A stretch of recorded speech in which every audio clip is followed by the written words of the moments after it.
Hey y'all, good morning. Best grab your slicker and galoshes because we're going to get wet today, but by gosh, we're going fishing and we're going to catch us a few here before we get stormed out of this place. So I'm going to put the camera in a chest. We're going to get right to it today, y'all. I got my ultralight rod with me. I got some Gulp minnows, some jig heads, and we're going to tear up some fish here before this weather turns bad. Now, this right here, if you're new to my channel, if you're new to ultralight fishing, this is my favorite bait in the world. This is a 1-inch Gulp minnow in the smelt color, which looks like a threadfin shad, which is the primary forage species where I'm at today. But I got that on a 1/64 ounce jig head, number 8 hook, with some 2-pound test line on my ultralight rod and a 1,000 size reel. And man, we're gonna tear up some fish and have us a good time. Just like that, buddy, we're already casting and getting after it. Like I said, we ain't got no time to waste today, y'all. We're gonna get wet.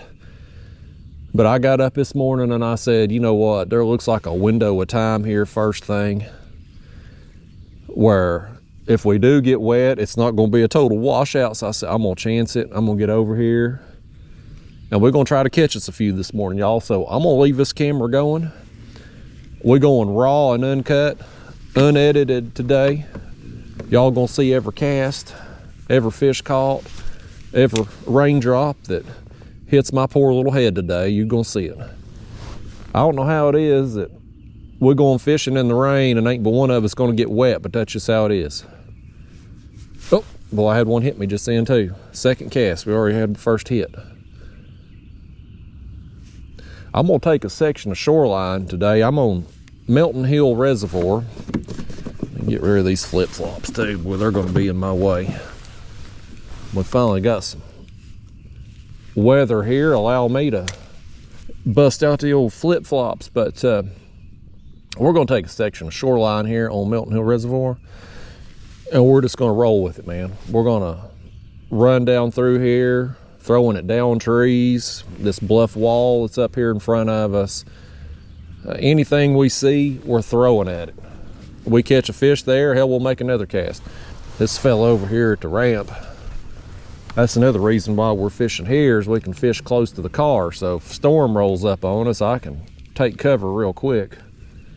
Right there was something splashing right here to our left. Let's just go right there. There was something chasing a minnow. He got me too, by gosh. Just like that, fish number 1. I saw something chasing a minnow right there. That's old bluegill for fish number 1. I suspect we're gonna catch a bunch of bluegill today, maybe some big ones. I think we're going to catch some bass today, potentially. Smallmouth, largemouth. Could be some white bass or yellow bass too. I've brought another rod with me. My skipjack rod. I don't know that we will see any, but if we do, we will make some casts for them as well. I've got a cooler with me in case we do get on some. I've brought my live bait bucket in case we get something. I'm not going to keep any bluegill for live bait for my next catfish trip, but I may keep a yellow bass or a crappie or a drum or, you know, something non-bluegill related. I may keep it. Yeah, I'm keeping it. We're going to fish here close to the launch today. We can take a big stretch of this shoreline and still, with the way it runs here and where the launch is located, we can get back to the car in a hurry if need be. This fella over here, he's at the boat ramp now. He's not launching. He's already calling it a day. I don't know what time he got out here, but he tried to solicit me when I was launching my kayak he wanted me to buy something. He didn't solicit me sexually, nothing like that, but he was trying to sell me some product he launches his boat with or whatever. But he said he's done with it, man. He come out here first thing. He said he wasn't catching nothing. He's going to the house. He ain't getting wet today. He might be the smartest one of us all. But we're gonna try to get us a few here first thing. This is one of my, on this body of water, this is one of my favorite places to fish.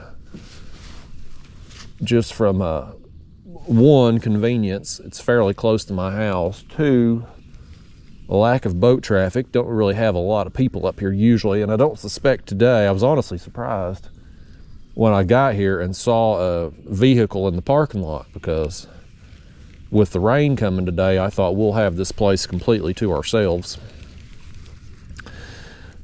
But in addition to all of that, oftentimes some good quality fish here. I've caught through the years. I come out here usually twice, 3 times a year, you know, and kind of hit this area with the ultralight, and usually I get some big bluegill, I'll get some bass.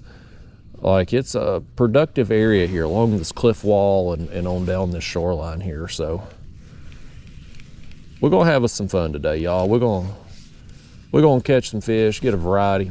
Hopefully y'all can see okay. We're right here at first light, and it's a cloudy day on top of that, so the lighting's not the best in the world right now, but we're gonna make do with it. I can see just fine. These action cameras, you know, sometimes I film and I see the screen and it's like, boy, that looks a lot brighter than what it actually is outside.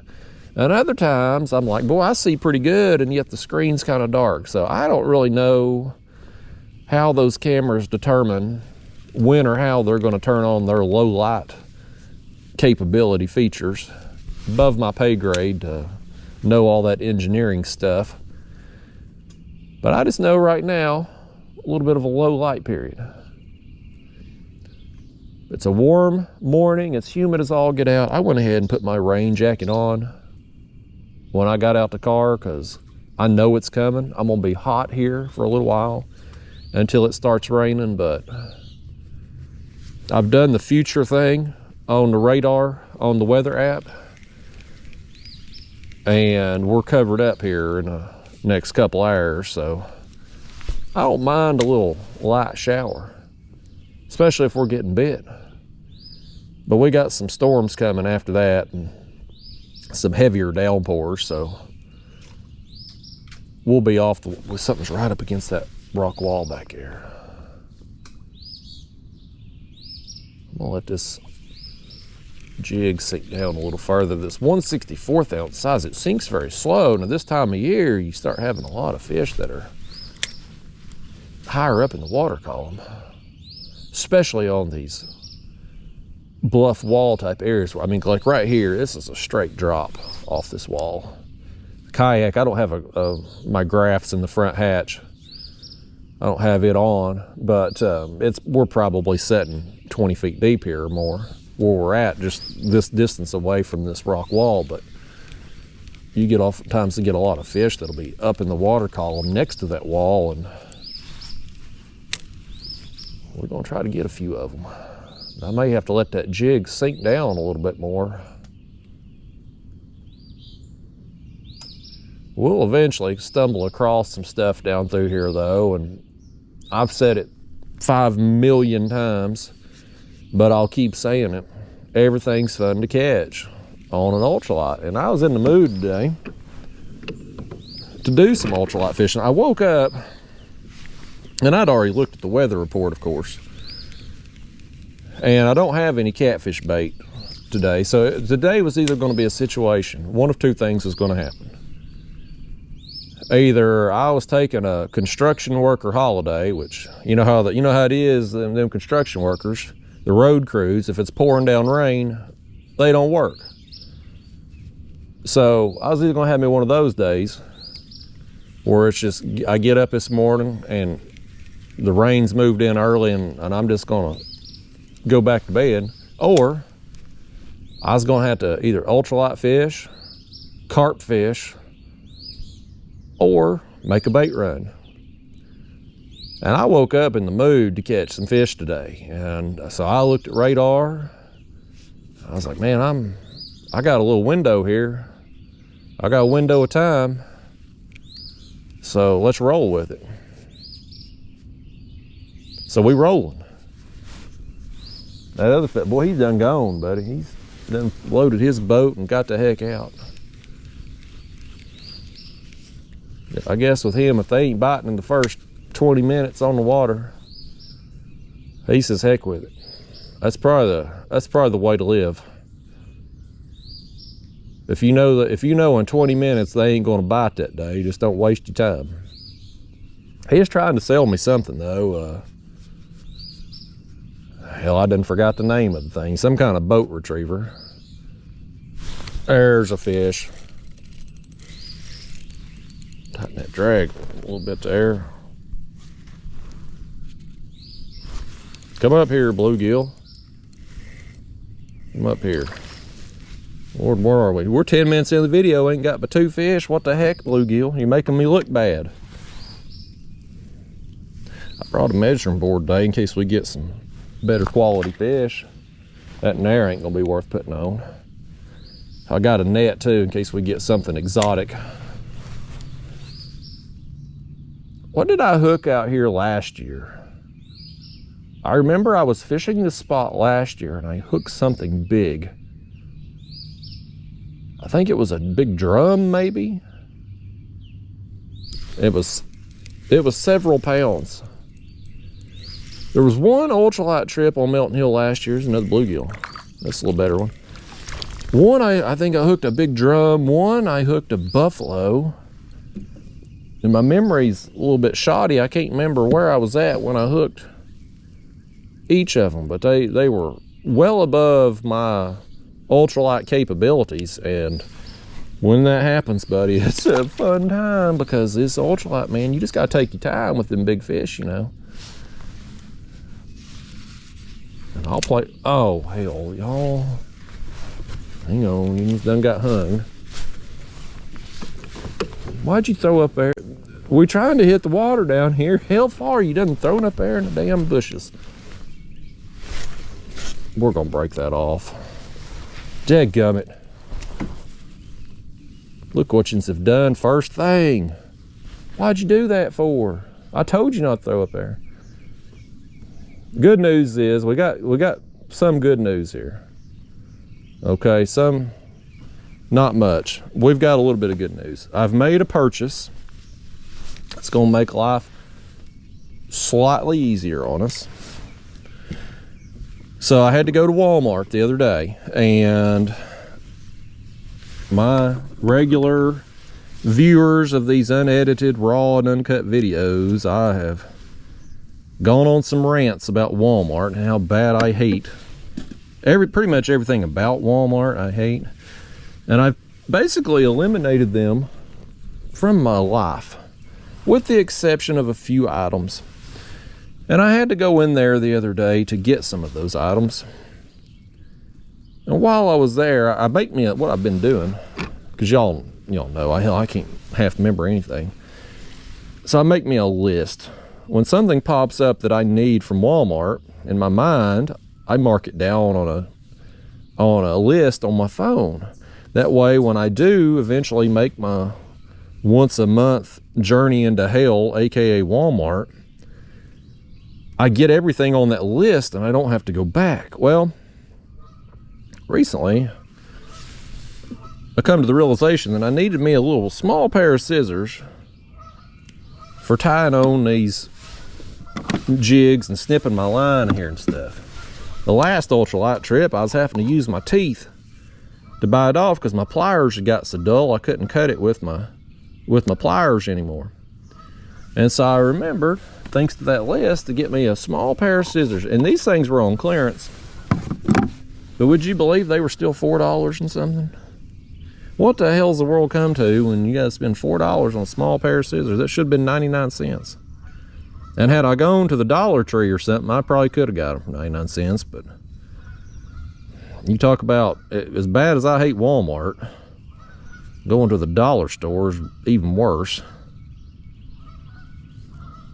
I didn't run that through the side, not the back. There we go. All right, we're back in the game. We're 15 minutes into the video and then lost the jig because y'all cast up there into the bushes. We was on some fish over there too. Let's circle back around one time. We were finally getting on some fish. Y'all about messed it up. Well, right there was something splashing in front of us. Let's make a cast at that.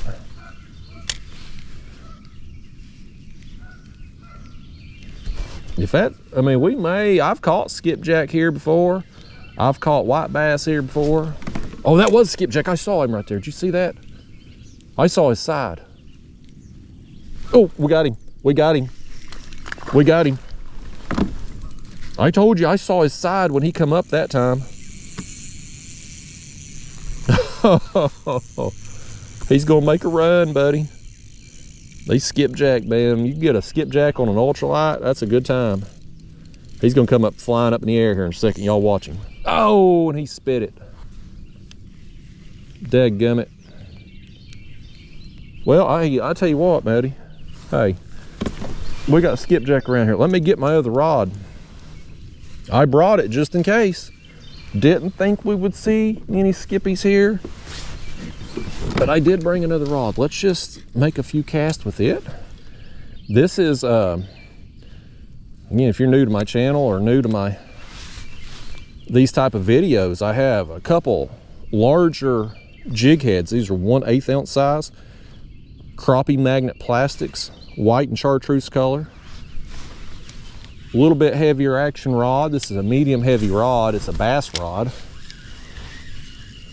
And I use this setup a little bit heavier because skipjack, they come flying up out of the air, shaking their head, and they have a really hard kind of bony mouth.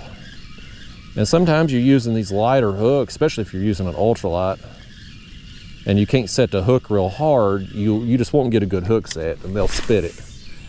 So I use a little bit heavier setup. Medium heavy action rod, 30-pound braid mainline. That way I can drive that hook home and be able to kind of horse the fish, be able to boat lift them in.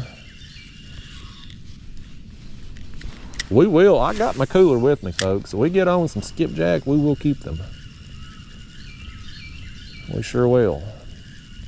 It wasn't a big school right there. I mean, it may have been just a couple fish busting the surface, but I saw something right there in front of us chasing, and then I saw the side of one of them skips, and sure enough, throw the ultralight in the gulp over there, and boom, we on with one. Which y'all botched the retrieve. If you'd have let me try to reel in that fish, we'd have landed it.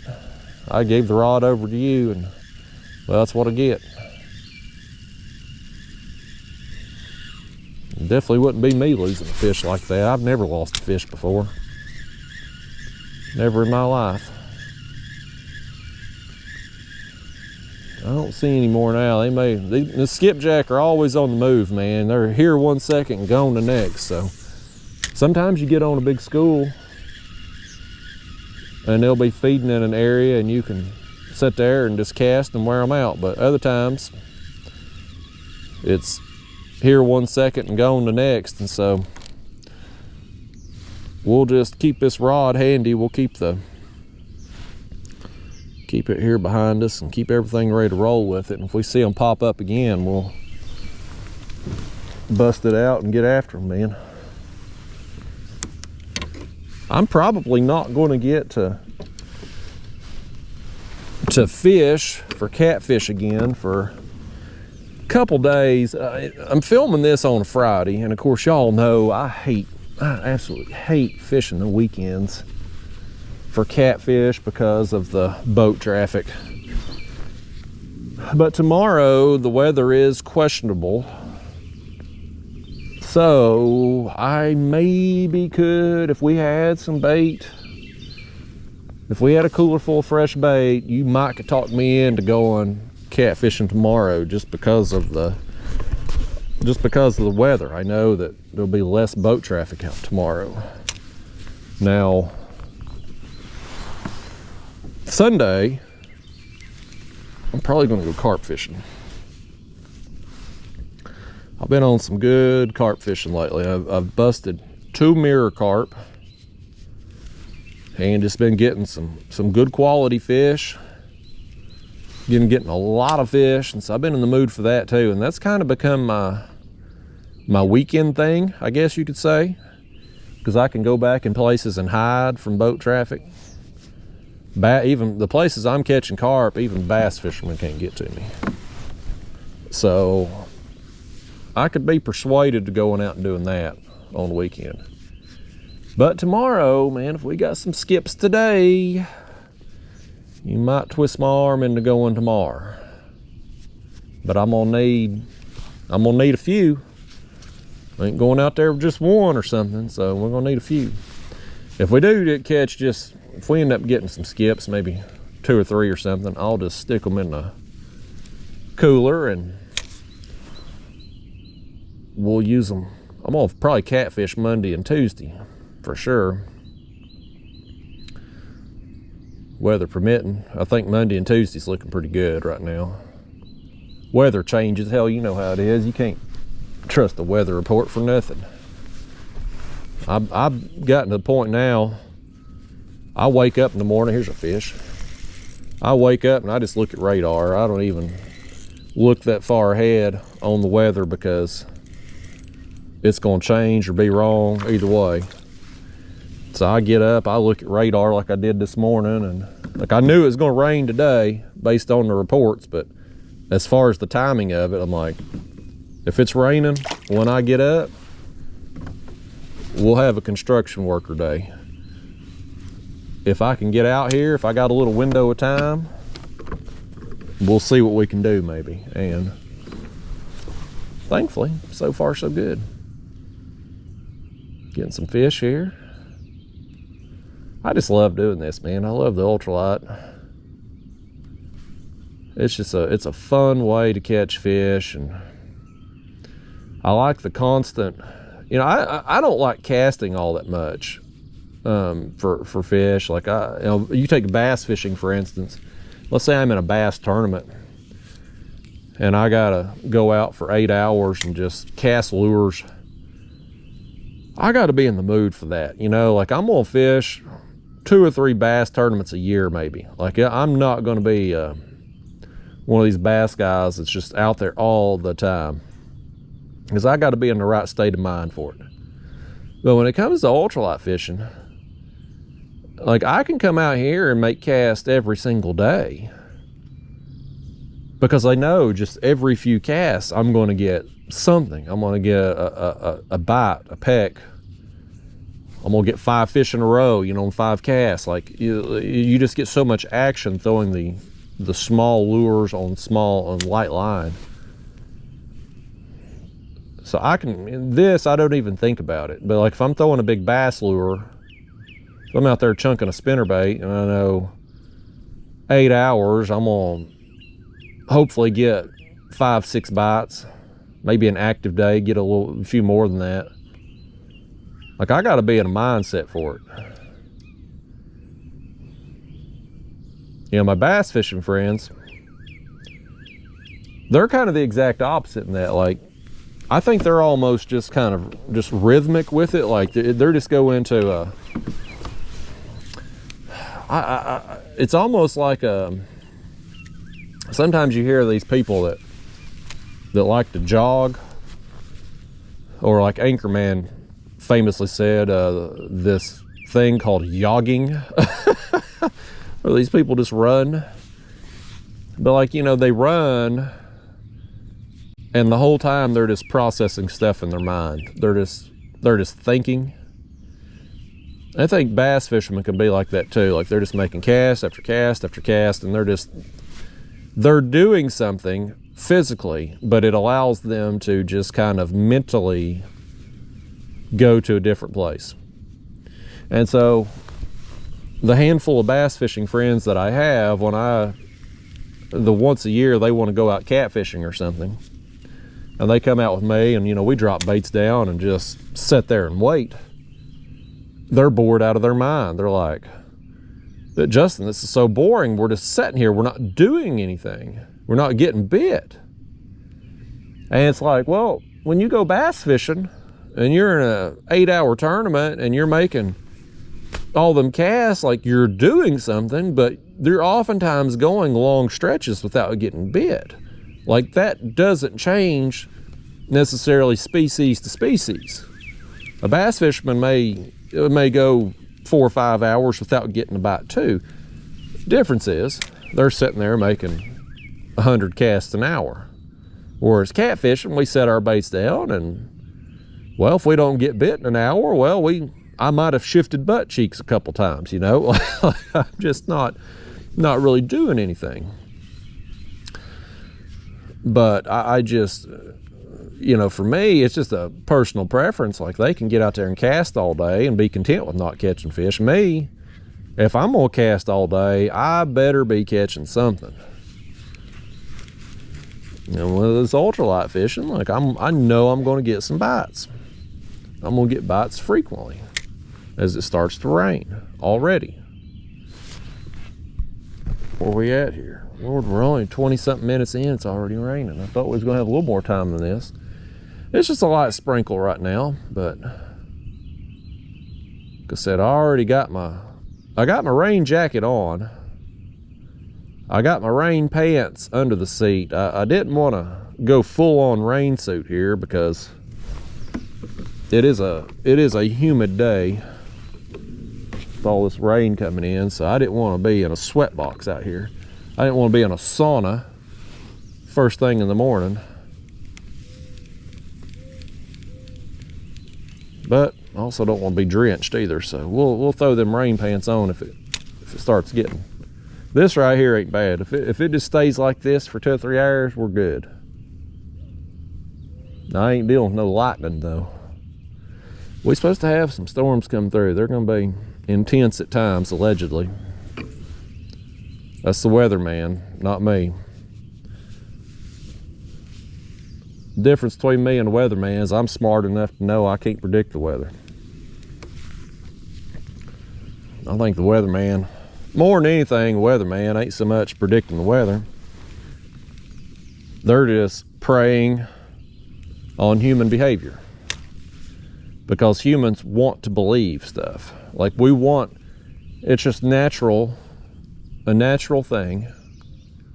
Humans want to be told what to do. Most people are what you would call sheep. They're followers, not leaders. And so when a weatherman comes on your TV set and he speaks very confidently that we're going to have storms tomorrow or it's going to snow next week, we naturally just choose to believe that, even though he's been caught lying to us.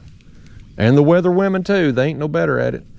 They've been caught lying to us every week throughout our entire lives, but yet we continue to tune into them. And we continue to take their words as the truth because we want to believe it. We want to hear them tell us what's going to happen. You know, Cleo with the psychic hotline, $3.95 a minute, I guarantee you she's still in business because people want to be told what's going to happen to them. They don't want to get out and just live their damn lives. They need to be told how to live their lives. So that's a human behavior thing, and them meteorologists, as they call them, they like to be called meteorologists. You don't call them weatherman. I've fought that battle before and lost.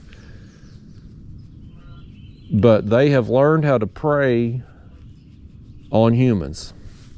I bet you, I ain't never looked up a meteorologist course list for their college programs, but I guarantee you there's some psychology classes on there because they're learning how to manipulate people. And it don't take much.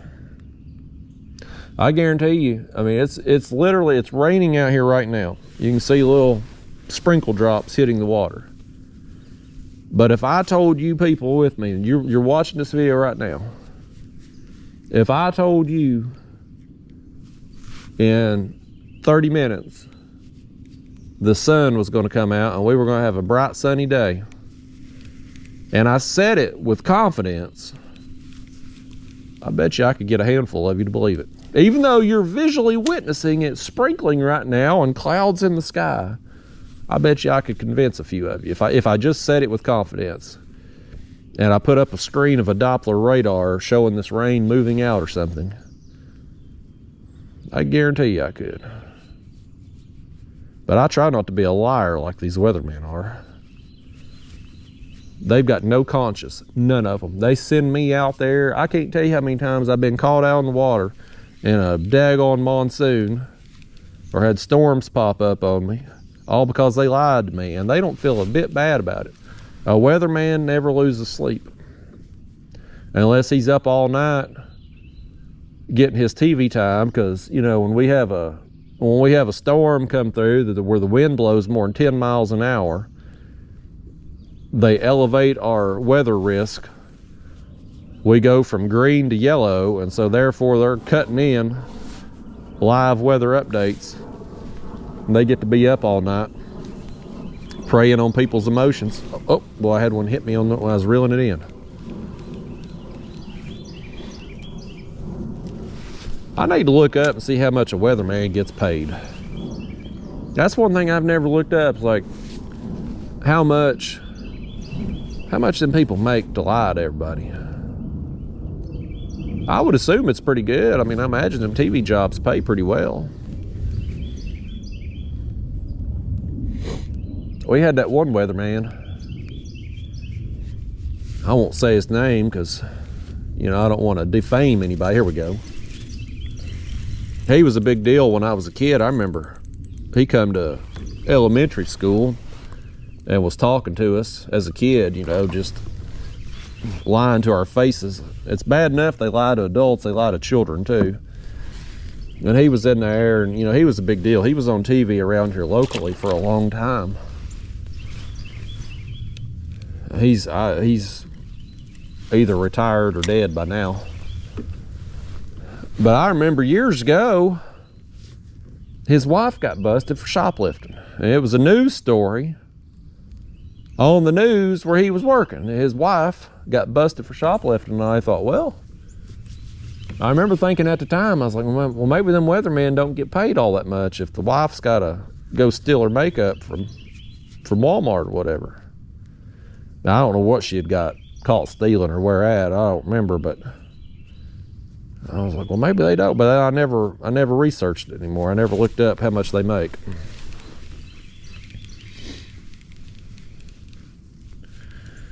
Yeah, weatherman, buddy. I guess they mark it down in the wind column for them though, because they did say, well, we're going to have some rain and storms today, and it is raining now. So give them a wind for today. The blind squirrel and the nut. If you flip a coin 5 times and call heads, you're gonna be right 1 or 2 times at least.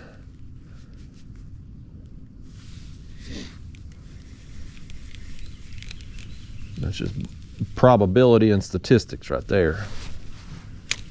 That was one of them useless classes I had to take back in the day.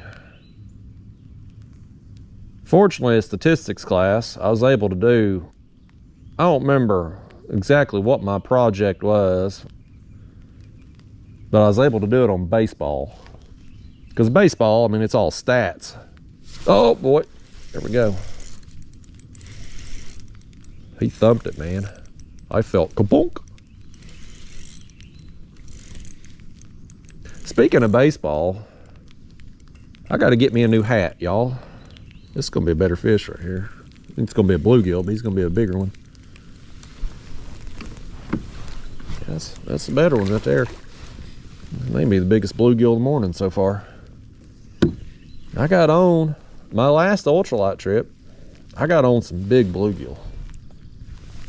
I was fishing down at the dam, but I got on some that were 8 to 9 inch range. Like, they were really good quality bluegill. I was hoping to get on something like that out here today, and we just might. I'm gonna put my hood up over my head, y'all. It's starting to pick up a little bit. Get you slicker and galoshes. Oh, it's getting wet today now. Put that over my head. I'll try to protect the camera best I can. I'm ready to throw this camera in the water anyhow. I'm gonna throw this camera in the water with my Braves hat. So that's where I was going with that story. I gotta get me a new ball cap, y'all. I got a Braves hat. a few months ago. Got me a new one, and I like it. It fits my head real good and everything. Good looking hat. And I keep having a problem. I keep having people ask me if I'm wearing an Alabama hat. I've been stopped twice at Longhorn, because I go to Longhorn, you know, once a week or so. Probably my, oh, I threw that. That jig was coming at us right there, wasn't it? That thing launched back at us. That put an eye out. You know, Longhorn's my favorite local restaurant. I think the local Goat up in Sevierville is probably my favorite restaurant. But anyway, I've been to Longhorn twice since I've got this hat. And I've been stopped, and they've asked me if it's a Braves hat. They'll say Atlanta or Alabama. Or is that Braves hat, or was this skipjack right here?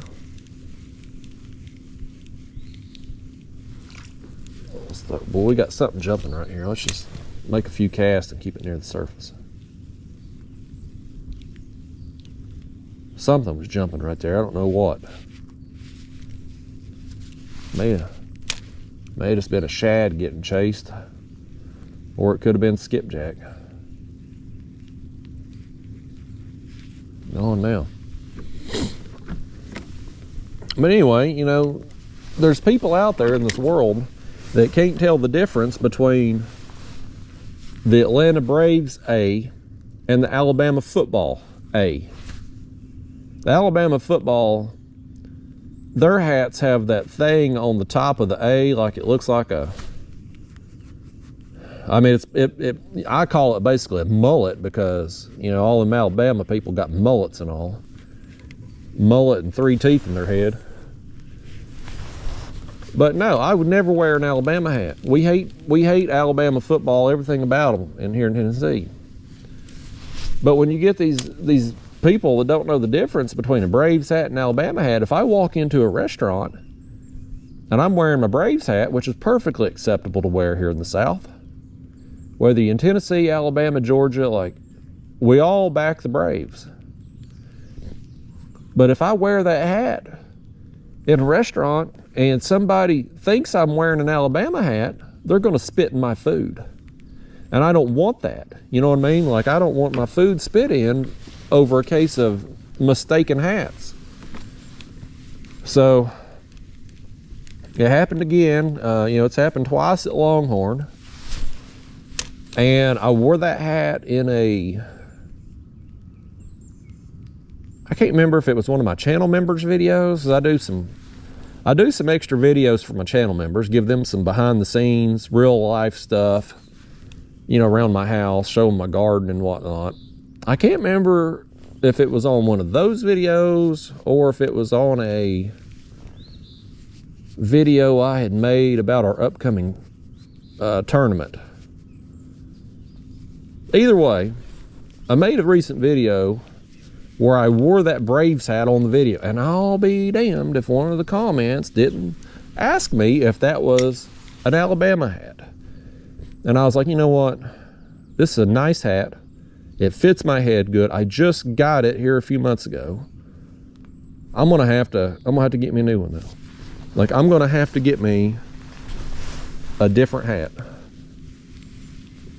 All because mistaken identity. People don't know. Alabama football basically stole the Braves logo and changed it just enough to get around the copyright stuff. You know, they put that little mullet there on the top of it so they could look like the people in Alabama. And now I'm going to get my food spit in because of it. And you know how hard it is, y'all. Those of you out there, you women, you know, 10% of my audience is women. Y'all ain't going to relate to this. But any men out there watching, you know how hard it is to find a hat that fits your head perfectly. A hat that looks good. Because all of our domes up there are a little bit different shape. Some of us got knobby heads, some of them smooth heads. Some of you's got John Stamos type hair. Some of you's balding like me. You know, everybody's dome, everybody's cranium's a little different shape and size. So it's hard to make a one size fits all hat. Some hats gonna fit you better than others. And when you find that hat that fits your dome perfectly, I'll typically buy two. Like if I wear a hat and I break it in, you know, and I'm like, boy, this is working out, I'll go back to that store and get another one, because hats change all the time. You get a hat style today, next year, when you need another hat and you've wore this one out and got it faded, you ain't gonna be able to find that same hat, you know what I mean? So I'll get two usually. Thankfully, I didn't buy two of the Braves hat though, because wouldn't get to wear it. I guess I'll try to find that same design and get a different team hat or something. But boy, it just, I can't have my food getting spit in because people confuse me for an Alabama fan. And I'm far from an Alabama fan. I mean, surely those of you that really know me know that I don't like Alabama football at all. I mean, at all. But random cook at the Longhorn don't know. You know, they don't know me from Adam. And so I just can't be getting, I don't want my meal tainted up there, you know. And these people today, I mean, I ain't saying the people at the Longhorn do it, but you know good and well, these people working the fast food places, you know, sometimes you pull up to a fast food restaurant and you go through the drive-thru, and depending on the design of the restaurant, like you're sitting there at the drive-thru window and you look in, and maybe the cashier, you know, she's usually 300 pounds, but sometimes like she'll kind of slide out the way as she's taking your payment and probably writing down your credit card number. But she'll slide out of the way and you'll get a glimpse into how that restaurant operates, like who's back there cooking your food, what those people look like. You know, you get a glimpse into another world. And I ain't trying to be judgmental or stereotype or anything, but like looking at some of these people in the fast food restaurants, I don't think they're going to be the kind of people that's going to hesitate to spit in your food if you do something to cross them. Or if they're hardcore Tennessee fans and you have a Braves hat on that they think's an Alabama hat. Like, I don't think they're going to hesitate 1 second to hawk a loogie in your food. And as bad as fast food restaurant food is these days, them hawking a loogie in it might make it taste better. But there's something splashed right up there in front of us. Yeah, the quality of people working, you know, when I was younger, and you know, we're going back in time, I'm aged myself here, but when I was a teenager, I worked at the Kmart. Oh, we got something going down over here. Did you see all them minnows? All them minnows getting run right there? I'm just gonna swim this thing. Try to swim this thing up near the surface like a minnow that's gotten separated from that school.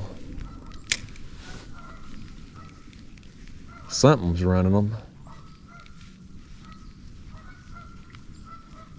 Could have been a bass, could have been a skipjack.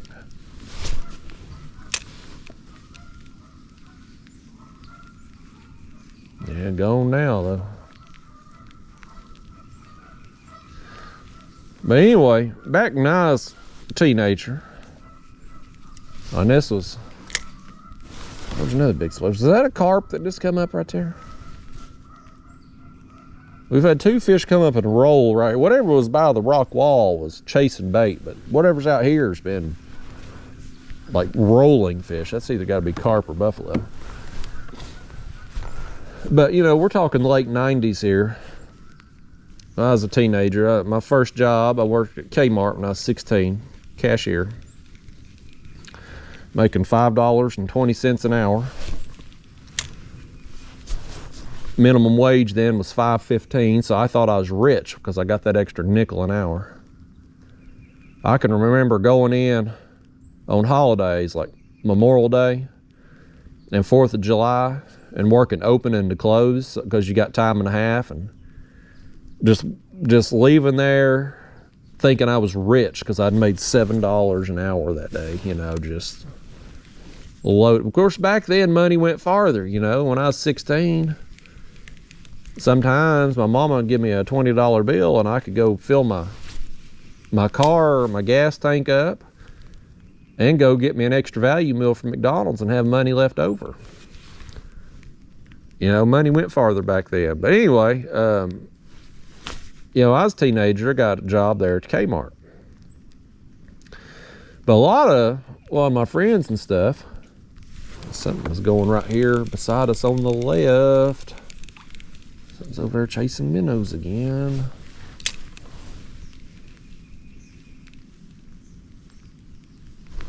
Come on, come up and get it. I want one of them to come up and snatch that thing.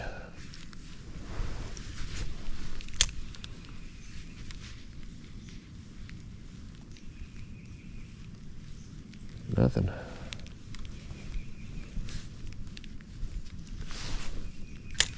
Well, dang fish keep trying to distract me. They don't want me telling stories about the 90s.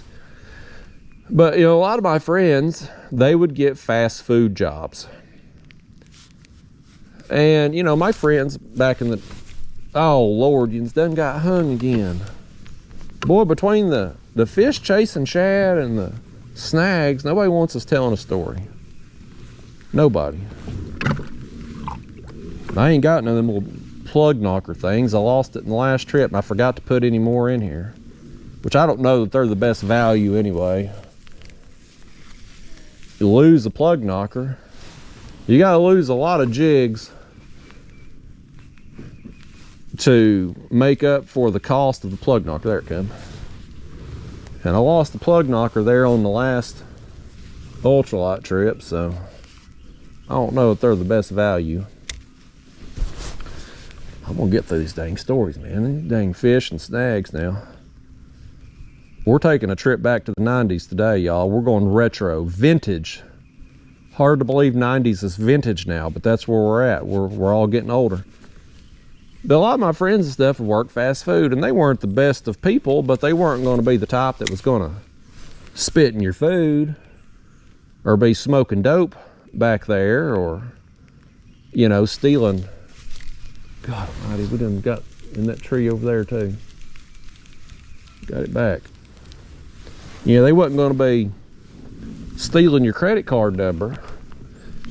Like, that's a thing now. You give your card, and some of these cashiers at the fast food restaurants, they'll write down your credit card number and that little 3-digit code and your name and all that, and they'll be charging up charges on there. That happened to my mom.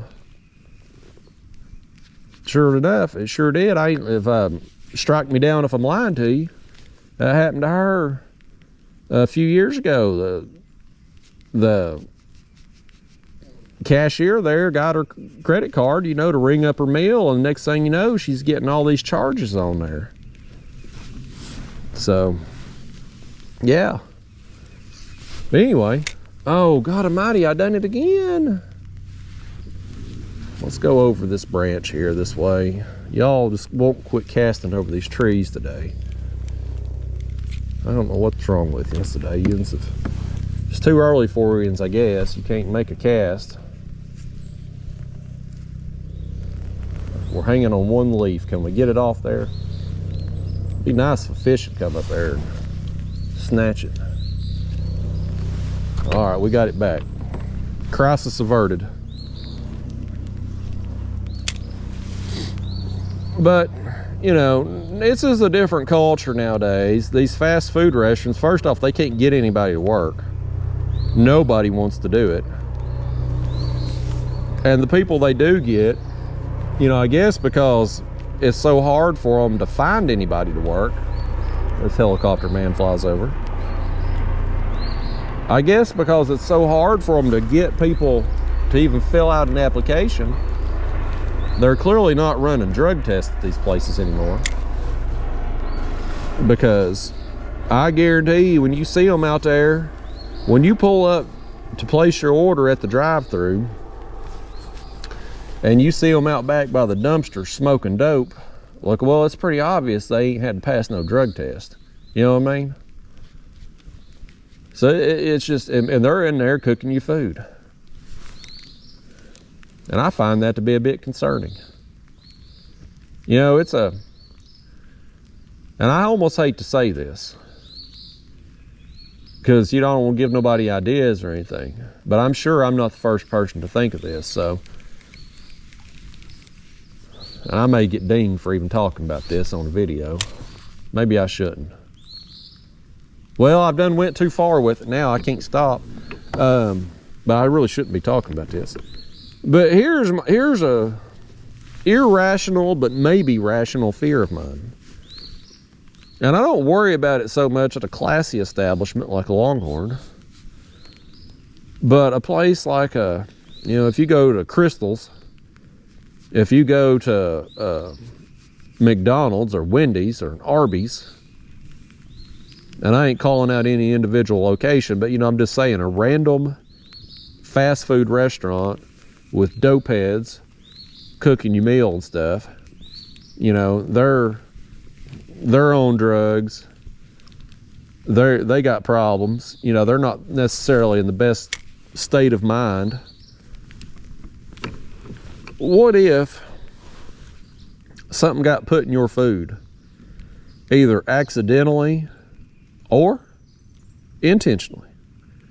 You know, there's all this random violence and stuff going on all over the world, you know, because the news outlets keep making them famous by talking about them and putting them on TV, you know, and all that, you know, so it keeps happening, and the next person comes out and they got to one-up the person before. And so what if you had a busy restaurant and somebody wanted to take out a bunch of people, and you just put something in people's food? You know, you could take out 100 people quickly. You know, every order would have something in their hamburger or something, you know what I mean? That's very concerning to me that could happen. And the person eating the food, you know, it all tastes like garbage anyway. You're basically eating a turd on a bun no matter what hamburger joint you go to. So if something is in your burger, you're not necessarily going to know it, because it's going to taste like crap anyway. You just got a greasy turd on a bun. So next thing you know, you're passed out in a slumber in your recliner after eating this burger, you know, because some 17-year-old is mad at the world. That's concerning to me. I'm honestly surprised it hasn't happened. And I ain't trying to give nobody ideas, but every time I go to a fast food place, and I try to go rarely, I mean, really, I've cut back my fast food intake a lot. I used to eat it all the time. Nowadays, I pretty much cook my own meals most of the time. You know, date night, we'll go to Longhorn or something. If we go up Pigeon Forge, we'll go to that local goat restaurant because it's really good. Once or twice a week, I may go swing by Donna's Diner there in Lenore City and get some lunch, because they're really good. But fast food, maybe once a month. Maybe. Part of it is just the food is so bad. Part of it is the food is so expensive. Not only is it bad, but it's expensive. And then part of it is just my irrational, but maybe, possibly, rational fear that somebody's going to spike your burger with something.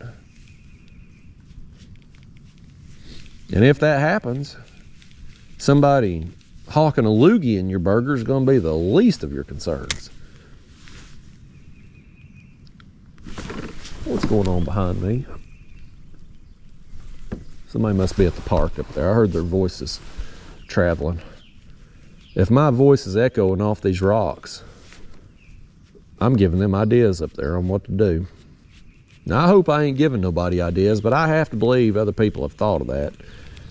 You know, they're back there, they're back there making fentanyl or something, and, they're pissed off at life, and they got 100 customers backed up around the drive-through line. You know what?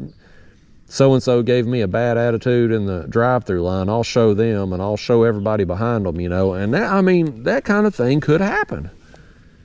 It's crazy times we live in, folks. But I'm trying not to let it happen to me, because I try not to eat fast food. Apparently I'm trying not to catch a fish either, boy. I thought we'd have 20 fish by now. It's been a minute since we got one. I have to let this jig sink down a little more. I really thought we get out here ahead of this front. Coming through, it might be on.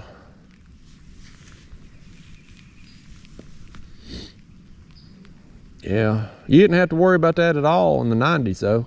In the 90s, I would have never worried about somebody spiking my hamburger. I mean, maybe spitting in it or something. But not like putting drugs in it or nothing. I would have never thought that in the 90s. Boy, I do now, though. I don't even know what I'd do as a kid now. Like if I was a teenager today, I don't even know what I'd do for work. Somebody's over here doing donuts in a damn parking lot. That's another, mark them down for more money than brains. Apparently they don't buy their own tires. But Kmart, I worked at Kmart back in the day. It's closed now. They done went out of business. I don't know what I'd do. I don't know that I would want to work at a fast food restaurant with all the dope heads. I'm not polite and cheerful enough to work at a Chick-fil-A. It's my pleasure. It ain't my pleasure. I don't feel pleasured at all to serve no fried chicken. I might could go to KFC and see if I could get my hands on that secret recipe. That would probably be worth something. Bluegill, you ever had a extra crispy secret recipe from the Colonel? Nope. Never have. He don't know what he's missing. 13 herbs and spices there, Bluegill. 13 of them. Hell, I think even KFC, I think they're owned by China now, I think. I'm pretty sure. I think they have a parent company called Yum that owns them and a few other brands. And I'm pretty sure I could be telling lies. I think that might be a Chinese company though. I don't even know if they eat fried chicken over there in China. I'm about afraid to go anywhere outside the country. We got it. I mean, I complain about America a lot. I don't really complain about America. In fact, I don't know that I've ever complained about America. I complain about the people running America and the people living in America, but America itself, pretty awesome place overall. But I don't know that I really want to go outside the country anymore with all the conflict and the craziness going on in the world.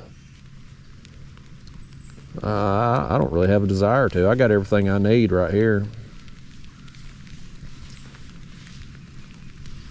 I even got me a rain jacket on today. That's what I need the most right now is a dang rain jacket as this rain picks up. I need me about 30 more bluegill today and maybe a couple bass. That'd be all I need, I'm fortunate that I'm a simple man. I don't want for a lot. I was having a conversation the other day. We was talking about lottery and stuff. There was some social media article. I guess some woman had hit the lottery twice in a month and she'd won a bunch of money. And I was talking there, you know, what you do if you won the lottery and you won just a large sum of money, you know, life-changing money. If you hit that point where money didn't matter anymore, like you didn't have to worry about bills and retirement and all that, like, what would you do? What would be the first thing you buy? You know, where would you go? And I was thinking about it, and I'm like, well, I probably wouldn't really do anything. You know, it's like I've got everything. I got everything I want. I've got everything I need. Like, I mean, I live a pretty good life. I'm pretty content. You know, you give me a kayak and a fishing pole in my hand, and you know, I mean, I'm pretty happy with life. The things you ultimately want, you can't buy. I want more time. I want good health. I want my youth back. You know, I want my good health for my parents, family and friends. But you can't buy that. I mean, sure, you can buy better quality food. You can buy you a gym membership, keep yourself active and healthy. You can buy medical care, you know, make sure you're taking care of yourself when stuff goes wrong. I had a fish hit me just then. You can buy those preventative things, I guess, but you really can't. Here's one. I knew he'd hit me there. He had hit me and he come back for it. But as far as just like physical items, fancy cars, big houses, luxury vacations, like I just don't, I guess I'm lucky. I just don't want those things. You know, I've got a small house. I like the fact I have a small house because I had another one hit me. You know, because my electric bill is cheap. My property taxes are cheap. This fish right here is cheap. He didn't cost me a dime. Come up here, fish. I just insulted this fish by calling him cheap. That's very insulting in the bluegill world. But even if I had a big house, let's say you buy yourself a mansion. You know, some 10 bedroom, 10 bathroom, one of these luxury mansions that all these athletes and movie stars have. What the hell would I do with all that space? I mean, I've got a 3 bedroom, 2 bath house. There's literally nothing in 2 of the bedrooms. Nothing. I had one hit me then too. There's some fish right over here. But there's literally nothing into I use 1 bedroom that's just like storage space for some fishing gear. Oh, another one hit me. But that's it. I mean, the rooms are pretty much empty. I got Daphne's crate in one of them because we don't really use the crate anymore, so it's in there out of the way. But it's like, if I had 10 more bedrooms and 10 more bathrooms, let's switch out this Gulp. Like, what would I put in there? You'd just be spending money on electricity to heat and cool it for rooms that you're not even using. Same thing with like luxury vehicles and stuff. Like, you know, sometimes I think there's times when it would be convenient and helpful to have a truck. You know, like if I need to get a load of compost or something for the garden, I had to pay a delivery fee to have some people bring it to me because I didn't have a truck to haul it. Like, okay, like situation like that would be convenient to have a truck. When I go to the beach to go fishing, it would be nice to be able to haul the kayak in a truck so I didn't have to pull a trailer, because, you know, parking's at a premium when you go to the beach. So there are times, certainly, where having a truck would be convenient. But as far as like sports cars and SUVs and, you know, all this stuff. I'm like, it does nothing for me. I've never been a car person. I'm more of a function over style, I guess.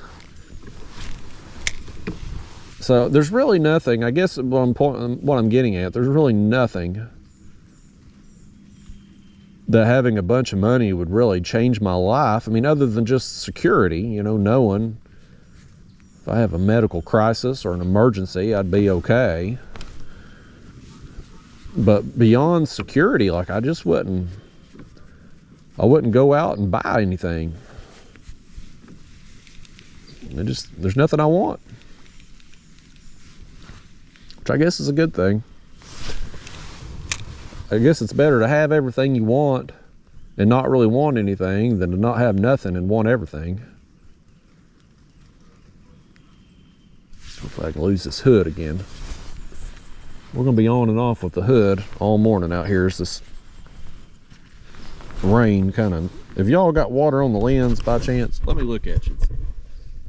No, I think you're okay.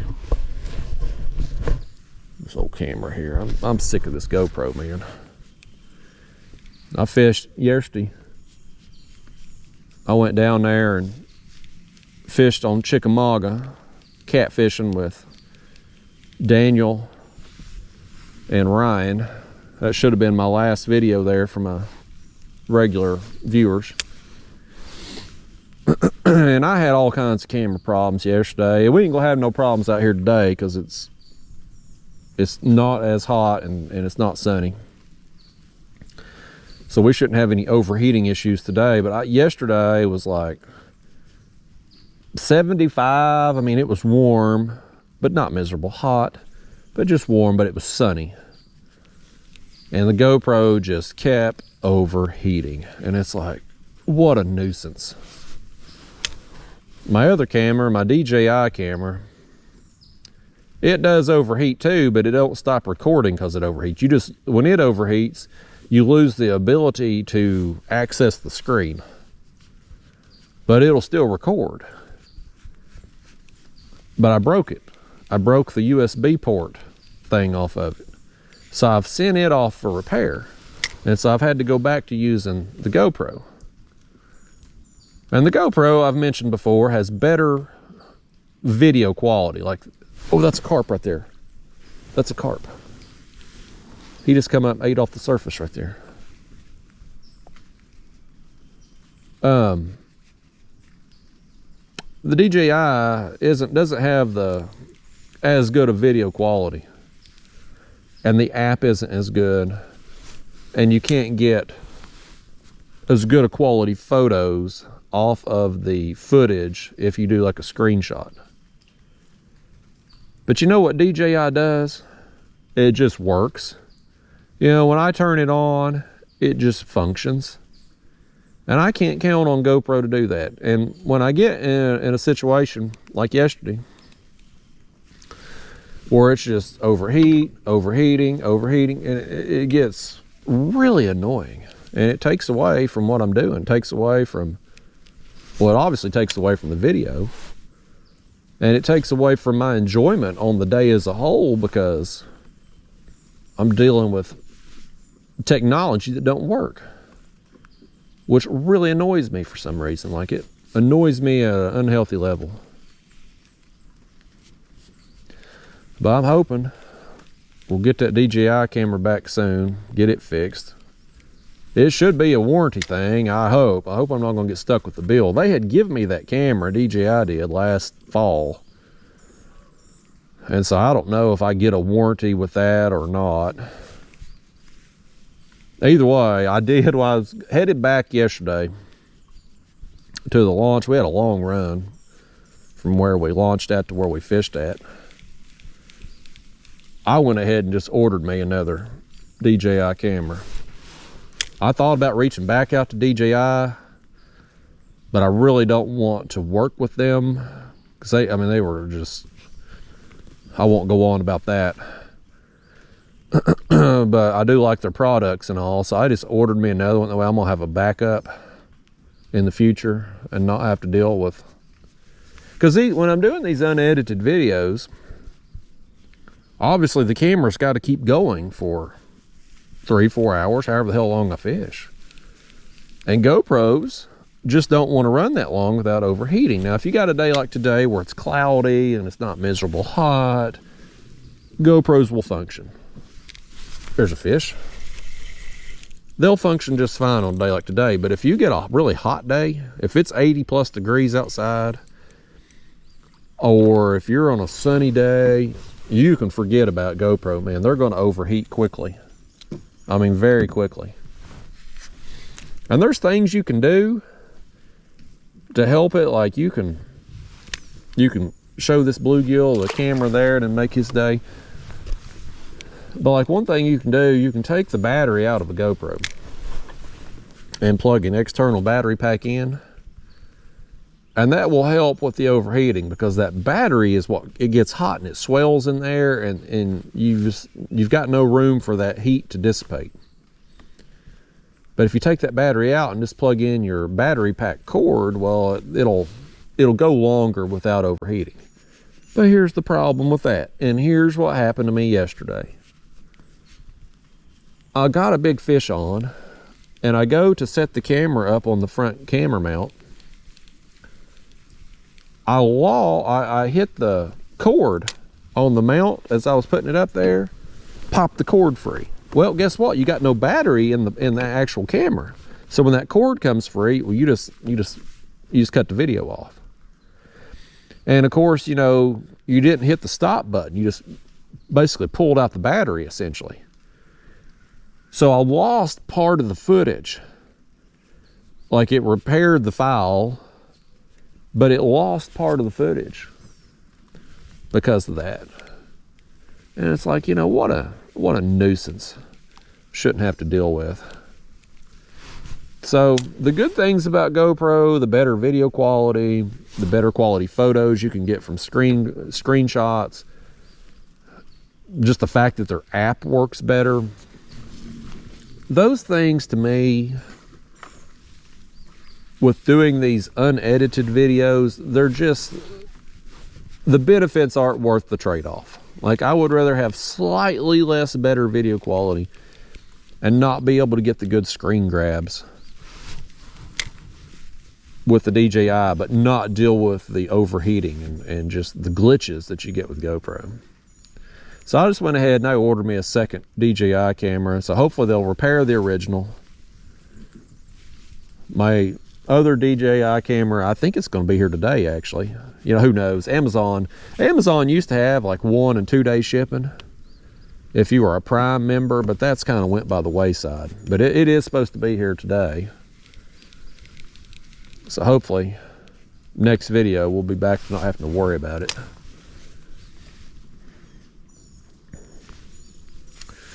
But yeah, yesterday went down there to Chickamauga, fished with Ryan and Daniel. They caught more than I did. But we all got big fish yesterday. I've been on a real good catfish bite down there in kind of one section of the river. And I just been keep pounding it, man. I just keep hitting it, you know, as long as they bite, and just keep going with it, you know. And I guess that's one thing that's changed with me. And I can't say it's changed with me mentally, but it's changed with me as far as YouTube goes. Is used to, let's say I got on a hot bite like that and I filmed a couple videos, maybe did 3 videos on a spot. Just me personally, I want to go back and keep hitting it. You know, when you get on a hot bite, that kind of bite happens so infrequently. You want to ride it out as long as you can, because it don't happen. You know, it's hard to get on bites like that. But from a YouTube perspective, when you're making edited videos, you kind of have to mix things up all the time. You know, you know, people, you got to hit different types of spots and do different techniques, and you know, there's an expectation. And if you hit a spot 2 or 3 times in a row doing edited videos, people they're like, gosh, you just fish the same place all the time, you know? Like, it's just different. It's a different culture, I guess, a different expectation. But when I'm doing these unedited videos, I think most people, and maybe I'm wrong on this, but it seems like most of yous that are out there watching these unedited videos are people. Here's a fish. He snatched it, buddy. I threw right in front of that stick coming out there. Now, it seems like most of you just want to, you come fishing with me on one of these unedited videos, you're just coming fishing with me, you know? And if you're coming fishing with me, you want to go where the bite is good, where we're going to get on some fish. And so it don't seem like people care as much where we're fishing as much as they're just happy that we're going fishing. And so I haven't felt compelled to constantly be changing things up lately since I've been doing the unedited videos, is what I did when I was making the edited ones. Or maybe I've just gotten to the point and got to that age I just don't give a crap anymore. I'm going to do what I want to do when I want to do it. That could be it too. But either way, I've been having fun lately. Been catching a lot of fish. Been catching a lot of big fish. And I got home yesterday. I got me a new printer. Here's a story for you. Get this crap. So I go so on the DJI, you know, I broke my USB port thing there. And on the DJI website, you got to go fill out like a warranty claim or repair order, whatever. There's a part of their site where you put in your information and you take pictures of the damage to your camera and explain the problem and all that. And then they give you a return authorization type form. It's got a little barcode there. You print off that slip to put in your package to ship it back to them. Well, I go to print this thing off and I can't print. And so I had recently gotten new internet, fiber optic internet. And my TV works, my internet works, computers connect to it fine. But I couldn't connect my printer to it. And it's not like I'm printing stuff all the time, you know. How often do I print something? You know, 2 or 3 times a year. Like it's not something that's constantly on my mind. Well, I needed to print this damn form and I couldn't do it. So I'm putting some time into this printer, you know. I'm putting in my password for the Wi-Fi. It's not working. I turn the printer off, turn it back on. I do like a factory reset on it. And I'm like, man, I just can't get this damn thing working. And again, y'all know, man, when technology don't work like it's supposed to, it really irritates me. So I'm frustrated and I'm saying a lot of cuss words and stuff. And I finally get online and start looking around, trying to find a problem solver here, you know, trying to find a solution. Like, I can't be alone in this. Well, guess what? I'm not alone. Well, that was a big splash. I didn't see the fish. I just saw the splash. May have been another one of them carp. But anyway, guess what? I'm not alone. There's a lot of people having this problem when they switch over to the fiber optic internet. Apparently, if you got an old printer, and my printer was pretty old. I mean, I don't know how old it is. It's probably at least 10 years old though. But again, why am I going to buy a new fancy printer? Because I don't ever print anything. Like, I just need it. When I need to print something, it's like a packing slip. In this situation, a return authorization, you know, I need something that's going to print black and white on a paper. That's all I need. So, you know, it ain't something I'm updating all the time. Well, apparently, my printer was using some kind of 2.4 gigahertz something or another. And this fiber optic internet's going at like a 5 gigahertz whatever. And so basically, my printer was no longer compatible with the fancy internet. So we got a fish here I'm trying to catch up to. And so a bunch of people were online complaining that they too had run into the same problem. They get their fancy pants internet and it's like, surprise, our printers no longer work. So I call my mom and I took her out the other day, a little birthday celebration. Took her out to Olive Garden, took her out to a movie. But she met me at my house and I was like, Mom, will you print this damn slip for me? So she printed that slip and brought it over before me and her went out to celebrate her birthday. But I got online and I ordered me a new printer. It cost me $42. The printers have apparently come down in price a lot. I think the one I got there, the one that don't work anymore, when I bought it, however the hell long it's been, I'm pretty sure it was over $100. But my new printer showed up yesterday. It was $42 after tax. But you know what? It works. So keep that in mind when those of you out there that still got, if you're out in the country right now and you still got dial-up internet, AOL, you got mail. When fiber optic internet comes your way, you want fiber optic internet. It's way better, but just know you're probably going to need a new printer. But I got me a new printer. $42. I bet you the ink cartridges for that thing will cost more than the printer. Hell, you know, it's amazing. It's amazing that you just cast over that damn stick right there and loop that jig around. How did you do that?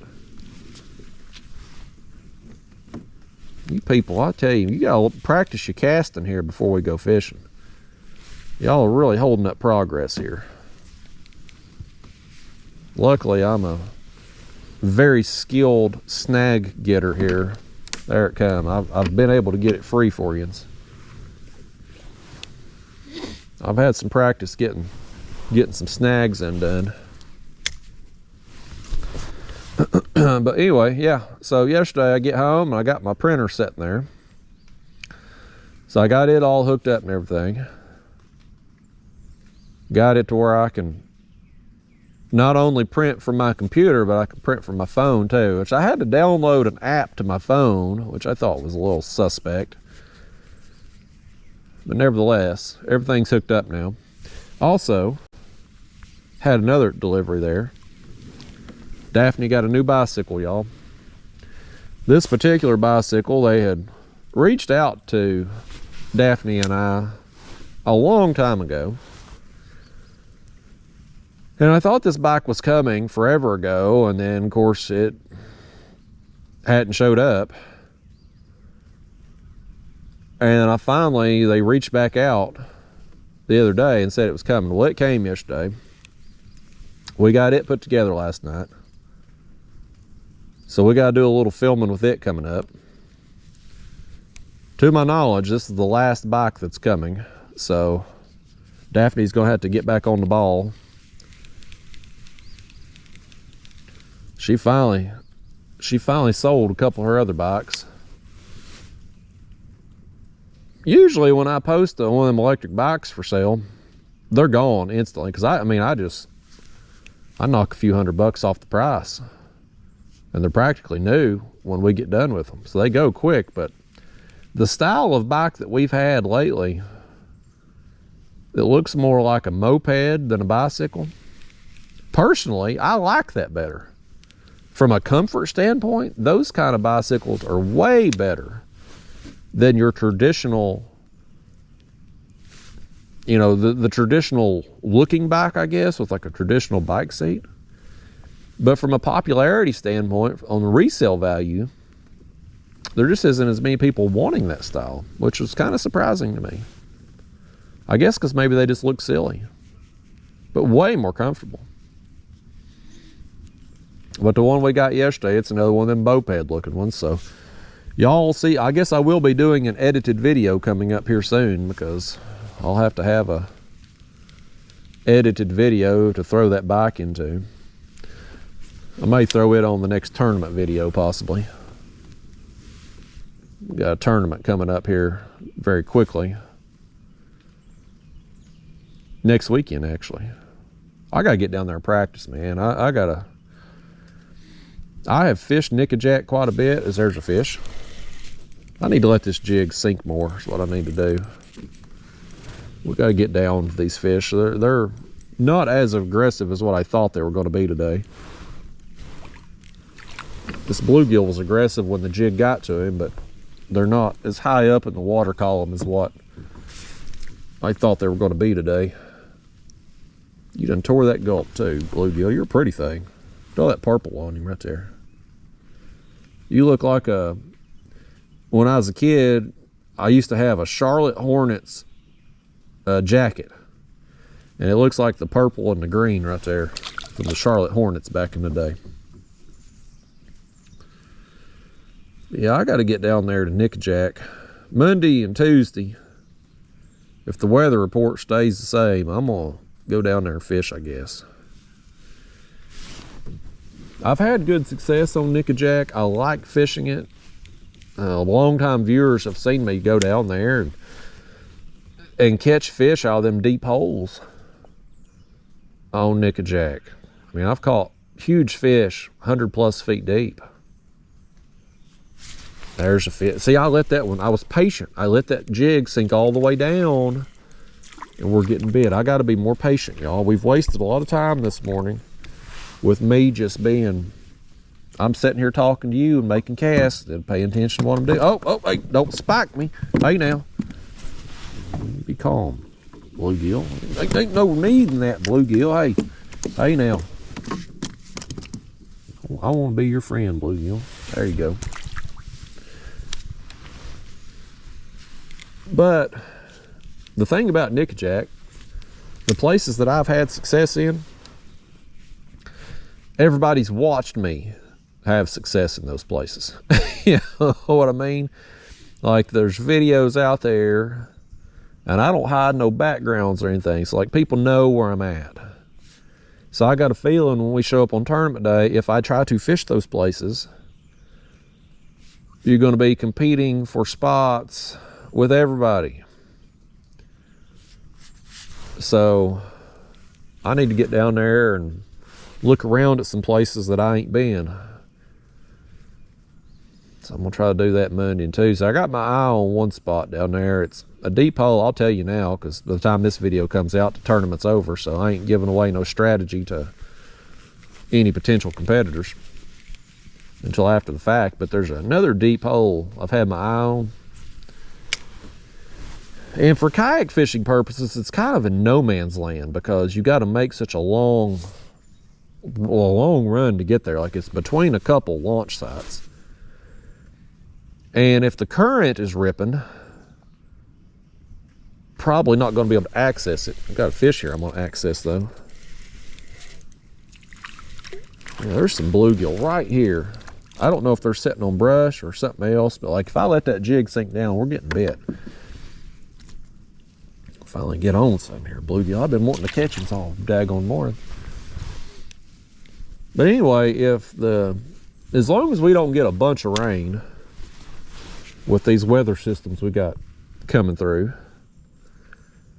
I'm hoping the current flow down there is going to be at a point where I can make this long run on Monday or Tuesday and check it out. And if I get on some fish there, I'm probably going to do that on tournament day. That's kind of my #1 spot if I can catch fish there, because I know it's so far away from the nearest launch. The odds of another tournament competitor making a run there, very slim. So I might could have some unpressured water. We'll see. If that don't work out, just down from there, I have caught some fish before. And so I know if I make that long run and I don't do any good at that deep hole, I may could run back downriver and get on some fish there. So the day wouldn't necessarily be a complete loss. But it's just been hard lately because I've been on such a good bite where I've been going there on Chickamauga. It's like, you know, do you really want to leave that? You know, the old saying, don't leave fish to go find fish. That's essentially what I'm doing. But for tournament purposes, I need to get down there and poke around a little bit, try to put up a good showing in this tournament. I've got myself in contention to win Angler of the Year after the first 3 events. I got a first place and 2 second places, so I'm currently leading the points race right now. And the first place prize for Angler of the Year is paying out. The top 3 in the points race at the end of the year is getting paid, and I think it's close to $2,000. Oh boy, I set the hook in that hard, y'all. It felt like a bite. I think my jig tapped a branch or something down there, and I set the hook in it good. We may not get that one back. Normally I'd like to blame you for this, but I'm gonna take credit on this on my own. That was one hell of a hook set I just put into that whatever it is. Oh yeah, we're gonna be retying here. Yeah. Let's just go ahead and break that off, folks. Like that one there, buddy. We're not getting that back.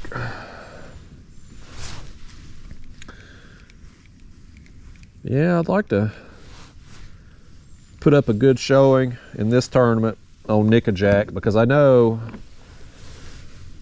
the next couple events, next month we got, or the next 2 events here coming up is Sandusky Bay in Ohio, northern Ohio, which is going to be a total crapshoot. Well, I may have to get my reading glasses out, y'all. I can't. The lighting out here today. There we go. The lighting is, I can't half see to put that line through the jig head anyway, but when the lighting ain't good, it's even worse. I got me some jig heads here. I put a few out when I got on the water here on my magnet. I've talked about that before. That's one of the best accessories you can put on a kayak. Is just a little shop magnet.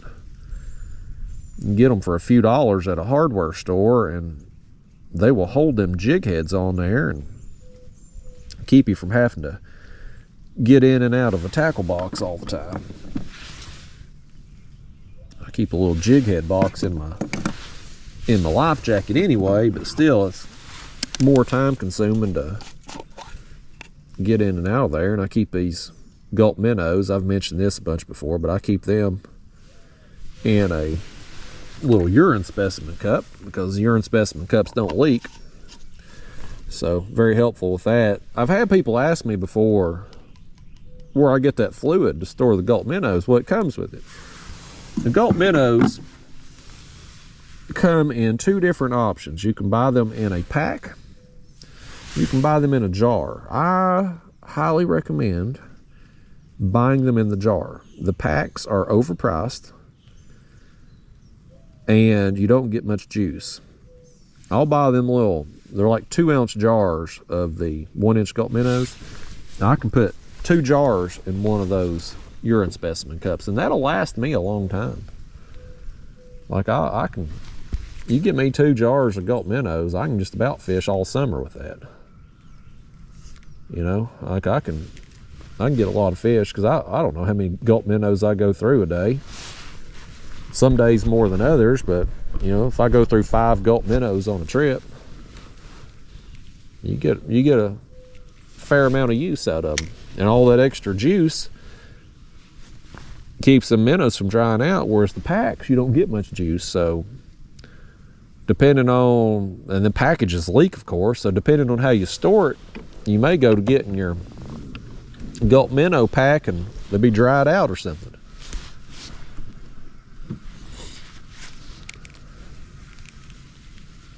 There's some geese going crazy over there behind us too. They're mad at something. Let's try not to get snagged anymore.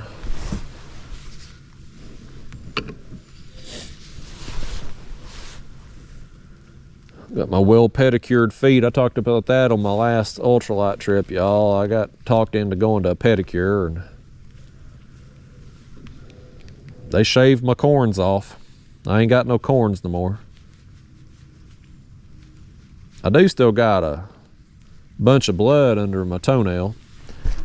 I shouldn't show you my feet. You see my big toe there? Got all that blood there. A few months ago, it's been at least 2 or 3 months, me and Daphne was out in the yard playing football, and she wouldn't ever give me the ball back, so I tried to just knock it out of her mouth so I can get it. And so here's a fish. I was trying to kick the ball out of her mouth, and I accidentally kicked her in the mouth. Busted my toe. So I bet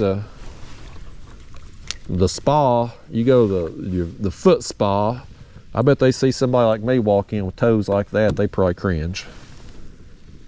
That right, bluegill? You ever had your toes done, bluegill? That fish, he's making fun of me right now. I get it, Phil. I'd make fun of myself, believe me. I can't believe I got talked into it either. My girlfriend had the time of her life laughing at me going into a place like that. Don't worry, y'all. I done revoked my own man card for going.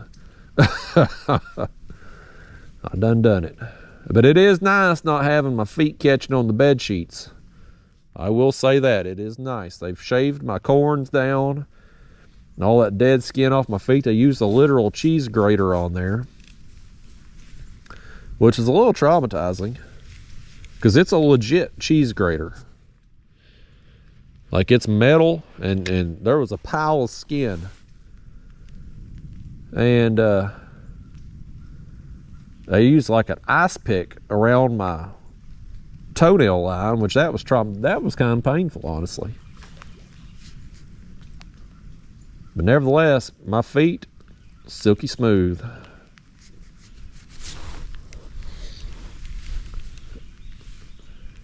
Wind just all of a sudden kind of picked up. Rain's sprinkling again. I don't mind the sprinkling. What we don't want is wind out here today. At some point here next little while, I need to check radar, y'all. Just take a look, see where we're at, what's going on. We're just a hop, skip, and a jump away from the launch here. So I mean, if we hear a boom of thunder, I can take off and be back there in no time. There is of course I could get in my car, but there's also a picnic shelter up there too I could make a ride to. Yeah, I hear that rain picking up in the trees there. I'm going to put my hood back on. Y'all get your slicker and your galoshes out again. It's gonna start raining harder here.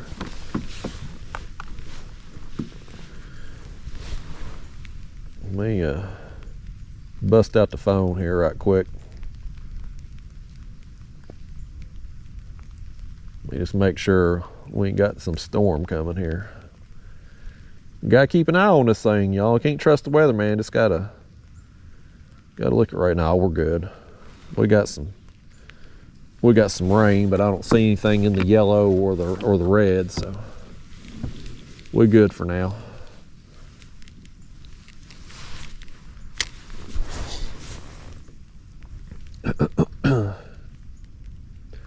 We're good, but I'd be better if we was catching some more fish. I really wanted to catch me about 50 fish today. And that's not like an exaggeratory number. Like, I really wanted to catch about 50 fish today. And that's very possible doing this technique. Like, it's not uncommon to have 50 fish days, 100 fish days. It just depends on, you're only limited by how many hours you fish. Now, if I normally I feel, oh, here's better. He thumped it. Normally I fish 3, 4, 5 hours, you know, and I go ultralight fishing. I don't do a 8, 10, 12 hour day like some people do. So, I mean, I'm not gonna, if I was fishing 10 or 12 hours doing this, Lord, I mean, I might catch 200 fish, you know. It's just a matter of covering water. You do it long enough, you eventually get on that right tree that's just stacked with fish. You can sit there and just catch them one after another after another. You do that, you know, you pull 20 fish off a tree or 30 fish off a tree, that'll boost your overall numbers at the end of the day, you know, very quickly. Another one hit me. He's hit it again. He's after it again. He's hit it now 3 times. He's come a long ways out for it here.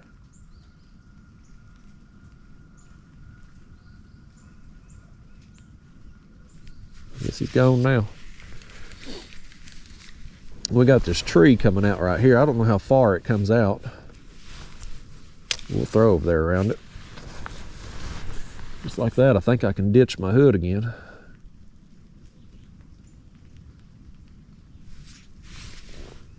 Yeah, I don't know how far that tree comes out, but it looks like it would come out a ways. We'll make some cast around it, unless we get hung in it and I get mad, and then we'll move on. I don't want to be breaking off again this soon.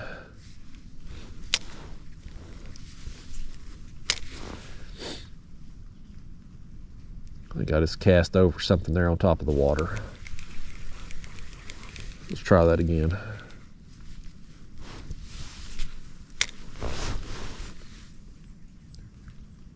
There's got to be something on that tree. Come on, just give me something. Give me one bite on that tree. There it is. I knew it. I knew there had to be something on it. We'll sneak back up here and we'll make another cast and we're done with this one. You got any friends on there, bluegill? This fish, he's never had a friend in his life. I'll be your friend, bluegill. Just don't call or text me, because I don't like friends that call or text or want to hang out or need anything from me. Let's just be social media friends, bluegill. We can say we're Facebook friends and then never speak again. We'll be like, that bluegill will be just like a real human being. What a world we live in today. You know, back in I was 16 at the Kmart there. Didn't have no cell phone. You know, you want to get in touch with somebody back then, everybody had phones in their houses, like connected to their houses. You'd call them. If they wasn't home, well, they just wasn't home. You'd leave a message on the answering machine. That was back when you called it. They didn't have voicemail back then. You called them answering machines. And nowadays, we have what's called voicemail on our cell phones. And if you leave me a voicemail, I'm probably not ever going to check it. Because why are you leaving a voicemail when you could have just texted me? But some people do. Here comes the rain again. I got to put my hood back on just like that. It can't make up its mind, y'all. It's like that fish that just hit me. It hit me, but oh. We might have actually just been down in that tree a little bit, actually. I might have hit another branch and thought I had a fish and set the hook. Well, I don't know. Look at that, my gulp. My gulp's been stripped off the hook a little bit, so maybe that was a fish. I'm gonna say it's a fish. But yeah, back in them days, you didn't have cell phones. You just couldn't. People weren't on demand back then. You know, you couldn't just get in touch with somebody any hour of the day whenever you wanted. Like I had them electric bikes there on Marketplace. Would you believe I had somebody send me a message at 3 o'clock in the morning?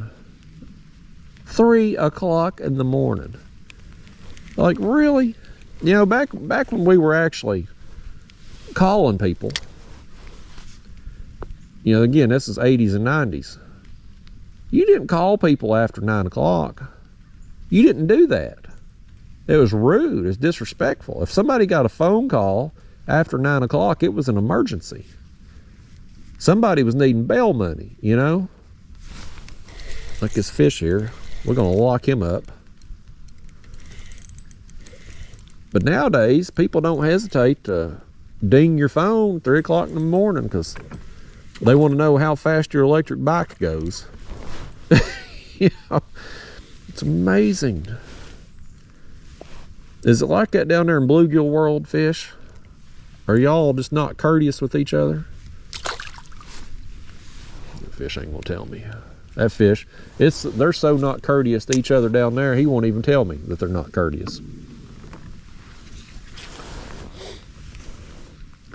Yeah, I would never imagine calling somebody, especially, I mean, just even texting somebody something random at 3 o'clock in the morning. You know, I mean, if I knew the person, like let's say I knew them, they were a night shift worker and I knew they were going to be up, sure, that's different.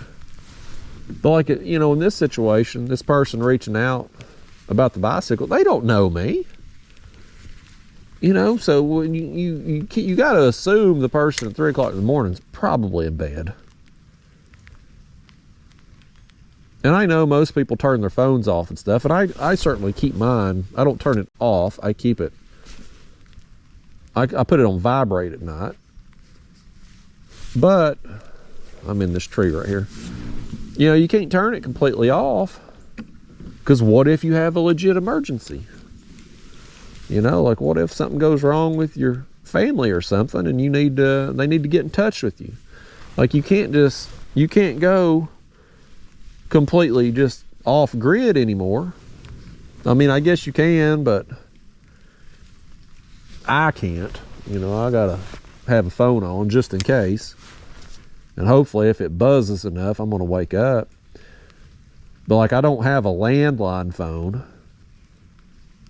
You know, I don't do that anymore. And of course you couldn't anyway. If you had a landline phone, it would ring all hours of the day with the spammers and stuff trying to sell you car insurance or swindle you out of your money somehow.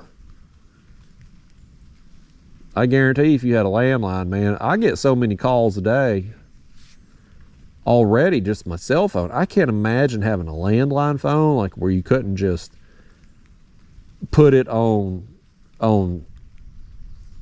vibrate or, you know, hit the button and decline call. Like, you know, when you got a landline phone, you kids listen to this, you don't have a clue what the hell I'm talking about. But back in the old days, like you'd have to actually pick up the phone, you know, to hang it up. So yeah, it's a different time now. But I don't, you know, in hindsight, like how did we function? Like what happened if there was an emergency back in the 80s and somebody wasn't home? Like what happened? You know, because you could leave a message on their answering machine. But I mean, it was just, I don't know that you could, that would be tough. Like if society collapsed, you know, if we had cell phone towers go down, that would be tough for people to get used to, I think, of not having instant access to people. Like it was hard for me when I went on vacation there a few months ago. Went out there to Las Vegas. I had made a decision that I was going to be off social media while I was out there. I wasn't going to look at it, wasn't going to be pestered by it. I was just going to vacation.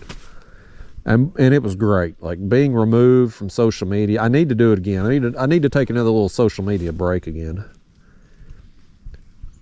But I'd made a decision to do that. And it was weird, you know, because I'd be sitting at the airport. I'd be sitting at dinner and there would be break in the conversation or something. And you know, it's just natural instinct to grab that phone, open up a social media app, and start scrolling. Like, it's what we do. And it was weird. Like, I would do it. Like, I would get my phone and go to pull it out and be like, no, I got to stop myself. Like, I'm not doing this. But I had to physically stop myself, because I would just, not even thinking about it, just grab my phone and go to start scrolling. And these kids today, it's the only life they've ever known. You know, these kids that are growing up now, like, they've had internet and social media their whole lives. You know, I was in middle school. I got that dang jig over that tree limb. Can we get it? Oh. Y'all better, you can come ultralight fishing with me, you best get you some eyeglasses on, because you're liable to get a jig to the eyeball when these things come flying back at us. Let's fix it back on the hook here. But when I was a kid, we didn't get a computer until I was in middle school. And we didn't even really use that computer for anything. Like, it was kind of a desk ornament. Like, we played solitary on it. Like, that's about all we could do with the computer when I was in middle school. It was like, you played solitary. And that was cool to do that as we got into the fish. But that was all a computer was good for. And then internet come along, and we got America Online. And you would put a disc, a CD-ROM. These kids today don't even know what the hell a CD is. Everything's been on iTunes. But you'd put that CD-ROM in there and connect a phone line to the computer, and now all of a sudden you could get on the internet. We got another fish right. Well, there's some fish over here on this tree. But you would dial up your internet. You had to call into it. And it would go, da-da-da. And then America On, you'd log in and it would say, you've got mail. And getting an email back then was a big deal. And they had these chat rooms and stuff, and you could talk to people all over the country and all over the world about whatever you were interested in. And so, you know, when I was a kid, you get on there and you would talk about sports and stuff to people all over. And that was just the neatest thing. Boy, how far it's come. But now we're the generation now that has grown up with the internet. You know, again, it was middle school for me when we got a computer, and it was probably high school, I guess, when we got internet. America Online. So, like, you know, I had a lot of my youth without any internet, and I don't know how these kids today, I don't know how they'd function. You know, when I was a kid, like, I had video games as a kid.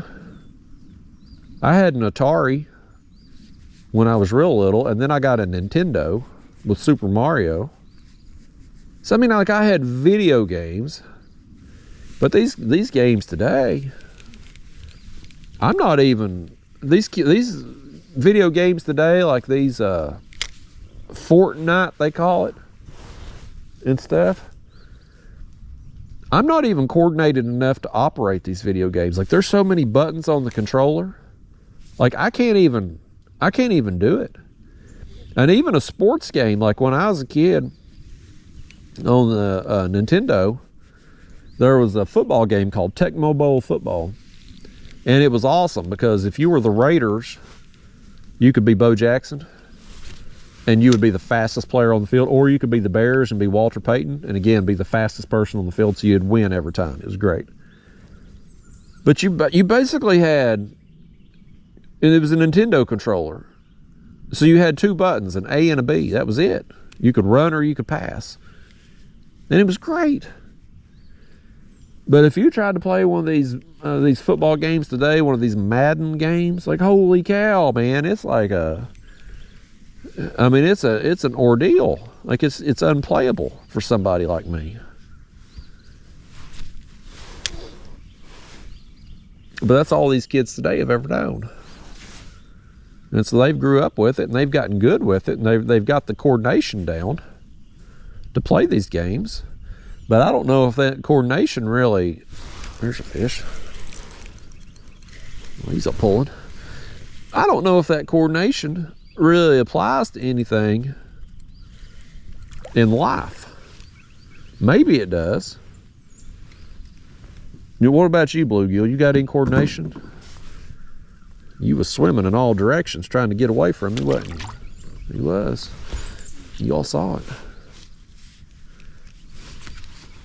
You know, when I was a kid playing toys, G.I. Joe's was my thing. Like, that was my number one toy. And it's another thing that's on my to-do list is to get me some of them rubber O-ring things and fix a lot of my old G.I. Joe's, because some of them's at my parents' house, and then I got a box of them at my house.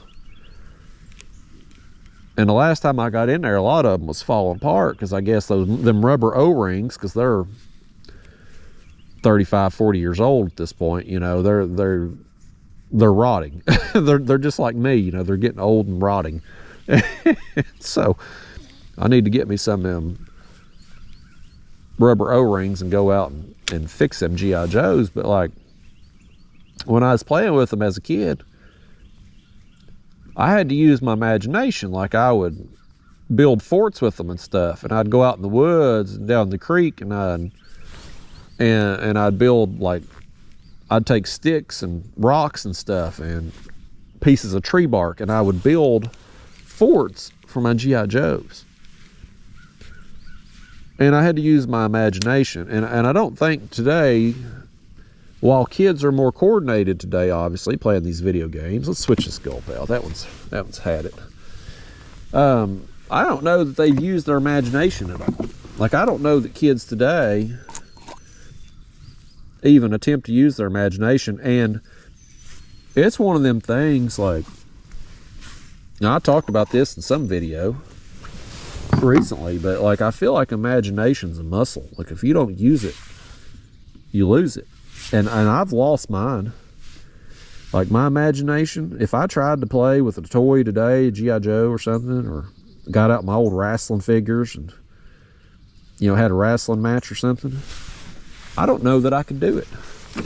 Like, I don't know that I could use my imagination to create a battle scene with the G.I. Joes, or go out there and build a fort or something. I don't know if I could do it. I guess if I tried, you know, maybe it would come back to me. But at some point in our lives, like, we just lose that. And it's a shame, because when you get to be my age now, and I'm sure a lot of y'all out there can relate, we spend our youth hoping to grow up as quick as possible. And then once we're grown up, we spend our adulthood looking back and realizing those were the best years of our life.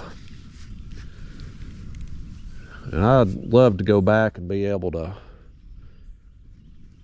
relive the, oh my gosh, we just put a new Gulp on. I'm already in a dang tree. Why'd y'all do that? I know that one there is your fault. Okay, I see a branch down there. Maybe you think we can reel down to this one and maybe get it back? Let's try it. There, we did. We got lucky right there, folks. It happened. Got lucky. But them G.I. Joes, man, you know, when I was a kid, they just, I mean, I played with them all the time. Like, that was my thing. But as an adult, just trying to hold these G.I. Joes, they're so small. Like, man, did these things shrink, or did my hands just get really big? Like, they're really difficult to hold and stuff. Some of my bigger wrestling figures, like those would be easy to play with now. Like, I have a bunch of them, the LJN wrestling figures from the early 80s with like Hulk Hogan and Iron Sheik and Hillbilly Jim and stuff. Like, I got a bunch of them, and those were like the rubber figures. You couldn't bend their arms and stuff. I mean, they were flexible because they were rubber, but like, you couldn't pose them. You couldn't put them in different positions and stuff. Like, whatever the figure was molded as, like, you know, that's what you had to work with. And some of them were better than others. Like Junkyard Dog, he's kind of standing there with his arms out. So like, you could use him to body slam the Iron Sheik. But some of them, you'd have, like, I had a Mr. Wonderful Paul Orndorff figure, and he's standing there with like his biceps curled. Like, you really can't do much with that. Like, you can use him to drop kick, but you really can't do much else with him. Yeah, so some of them were better than others. But nevertheless, those were larger action figures. As I'm snagged yet again. What am I hung in now? Y'all got to get out of these snags now. But yeah, them G.I. Joes were so small. And I guess just being a kid, having small hands, maybe didn't really notice it. Didn't really think about it.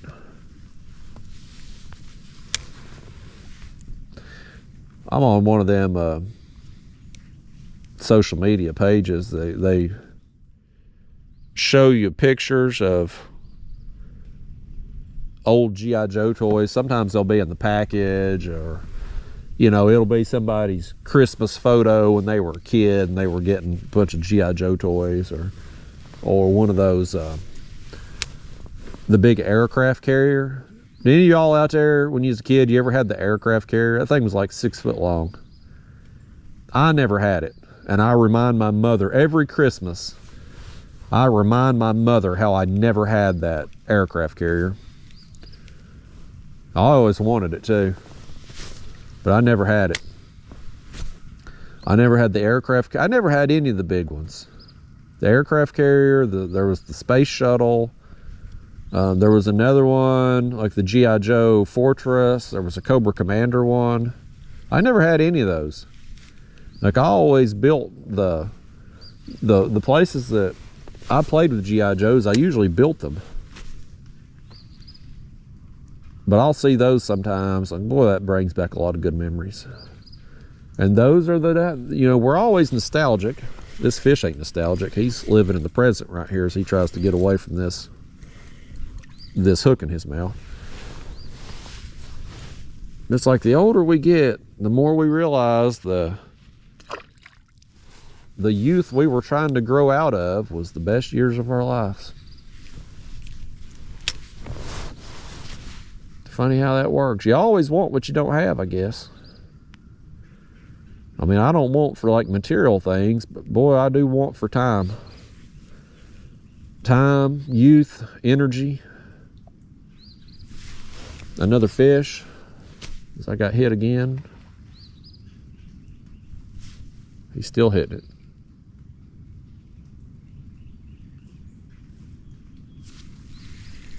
He's probably ripped that gulp off. Nope. But those are the things that matter now, man. Your health, your energy, time. That's the stuff that's important. You just can't buy them things. You can buy better food, medical care, and all that. You know, try to be preventative. You live a life of junk food, fast food restaurants, Little Debbie cakes, Coca-Colas. It'll catch up with you. You'll look good for a while as your metabolism fights it off, but eventually you're gonna be fat and have the diabetes. This fish here, if he lives long enough, if a bass don't eat him, he'll eventually get there too. Right fish. He said he's going to go ahead and order him some diabetes testing supplies right now just to be ready for it.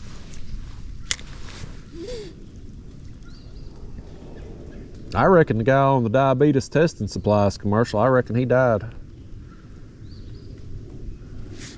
Probably have complications of diabetes. I try to be better. I've been eating a lot better this year.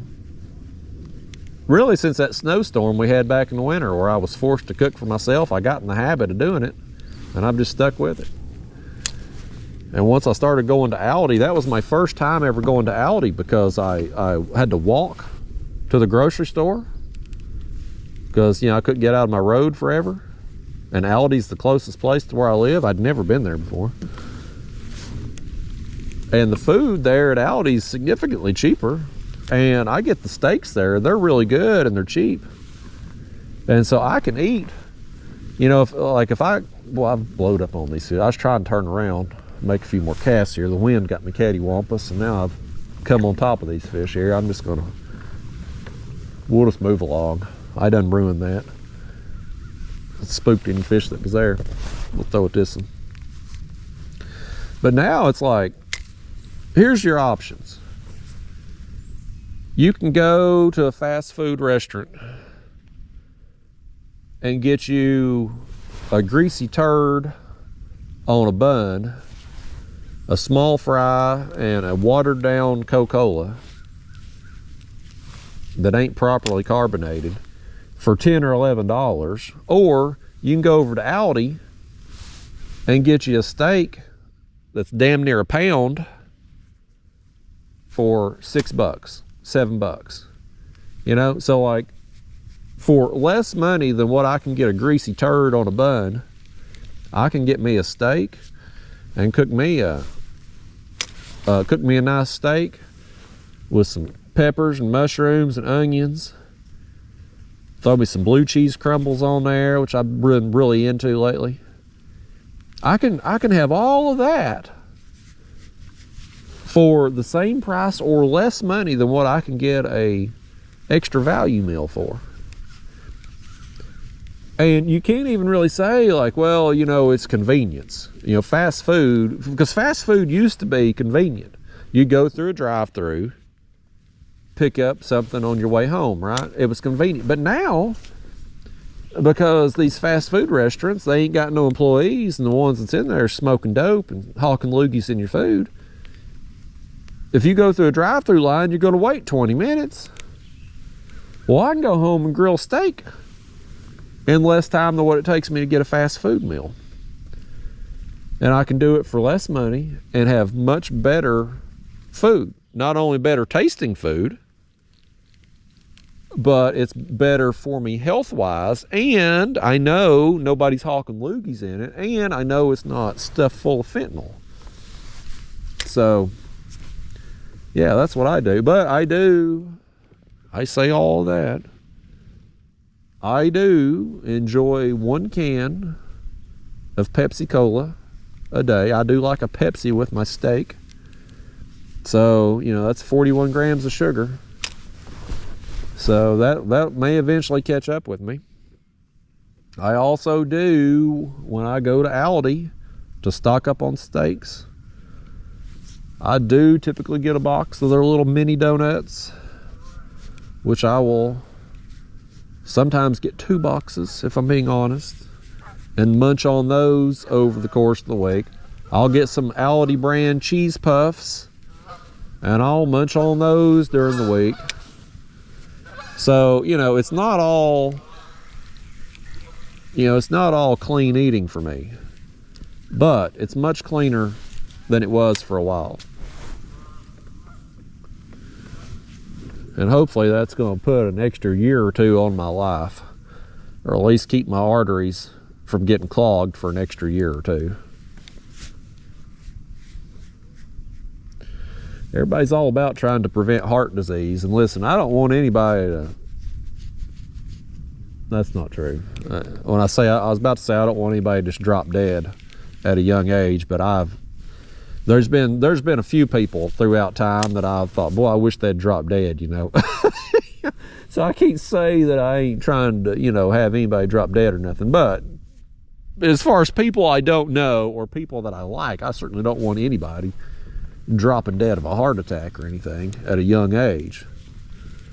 But, I mean, if you're going to go out, and we all going to go out somehow,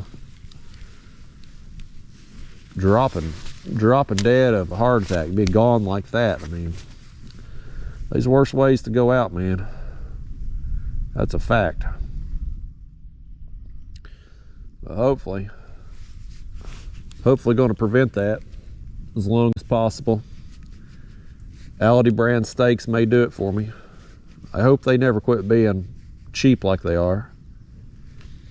I think they stay in pretty good condition because they vacuum seal. Although here if you go to Aldi to get your steaks, y'all, here's your 2 tips. I've learned these 2 tips the hard way. First tip, even though they're vacuum sealed, sometimes you'll pick one up and it's leaking. Either wasn't properly sealed or the seal's coming down, and you got to be careful or else you get blood all over you. I've done it twice now. I've went out of there, oh man, I just got snagged again. I've went out of there wearing cow blood. So that's tip number 1. Be careful with the packages. It may be leaking.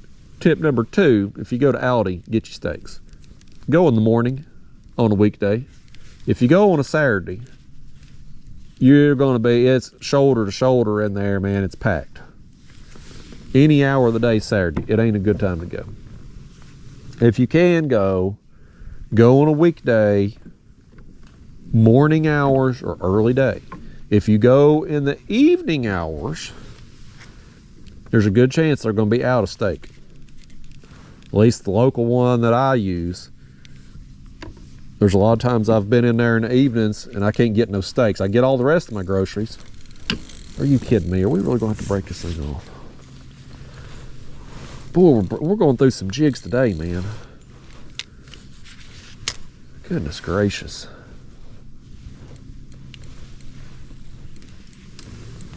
Yeah, I had to break it off, man. We had it. Y'all got it snagged good that time. Y'all done it again. I can't take you to fish nowhere if that you's getting snagged up all the time, man. I don't know why you do that for. To your credit, though, at least you're consistent with it. You're getting snagged about every 5th cast today. It's one of them days, buddy. Sometimes it's like that, you know. You throw these jigs, you throw them around the brush and the cover here. You're gonna get some snags. That's part of ultralight fishing, man. But boy, some days are worse than others, and today we've gone through a few today. Let's tie us another one on here. But yeah, if you go to Aldi, you got to go early because they'll go through them steaks, and they seem to restock them about every day. But you know, when I go, I got that thing through the eye. Yeah, there it is. I like to do all my grocery shopping at once. I don't want to have to go back. So I've just got to the point now, if I can't go during the morning hours, I just don't go. Because I know I'm going to have to go back anyway.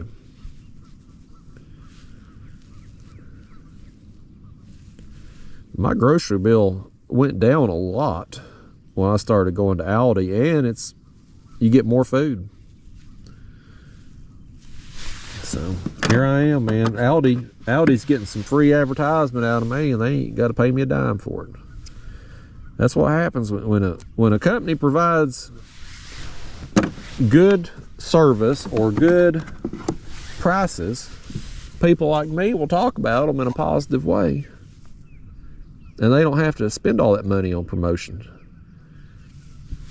It's usually the companies that ain't worth a damn that have to spend the most on the promotion. You get all these car companies, for instance, and the quality of cars today has gone way down, you know, just like everything else. But every time you turn on a TV set,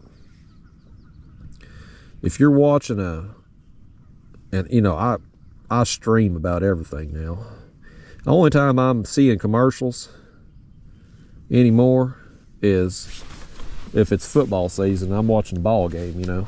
That's about the only time you see it. But you get on these every time you do see a commercial. What do you see?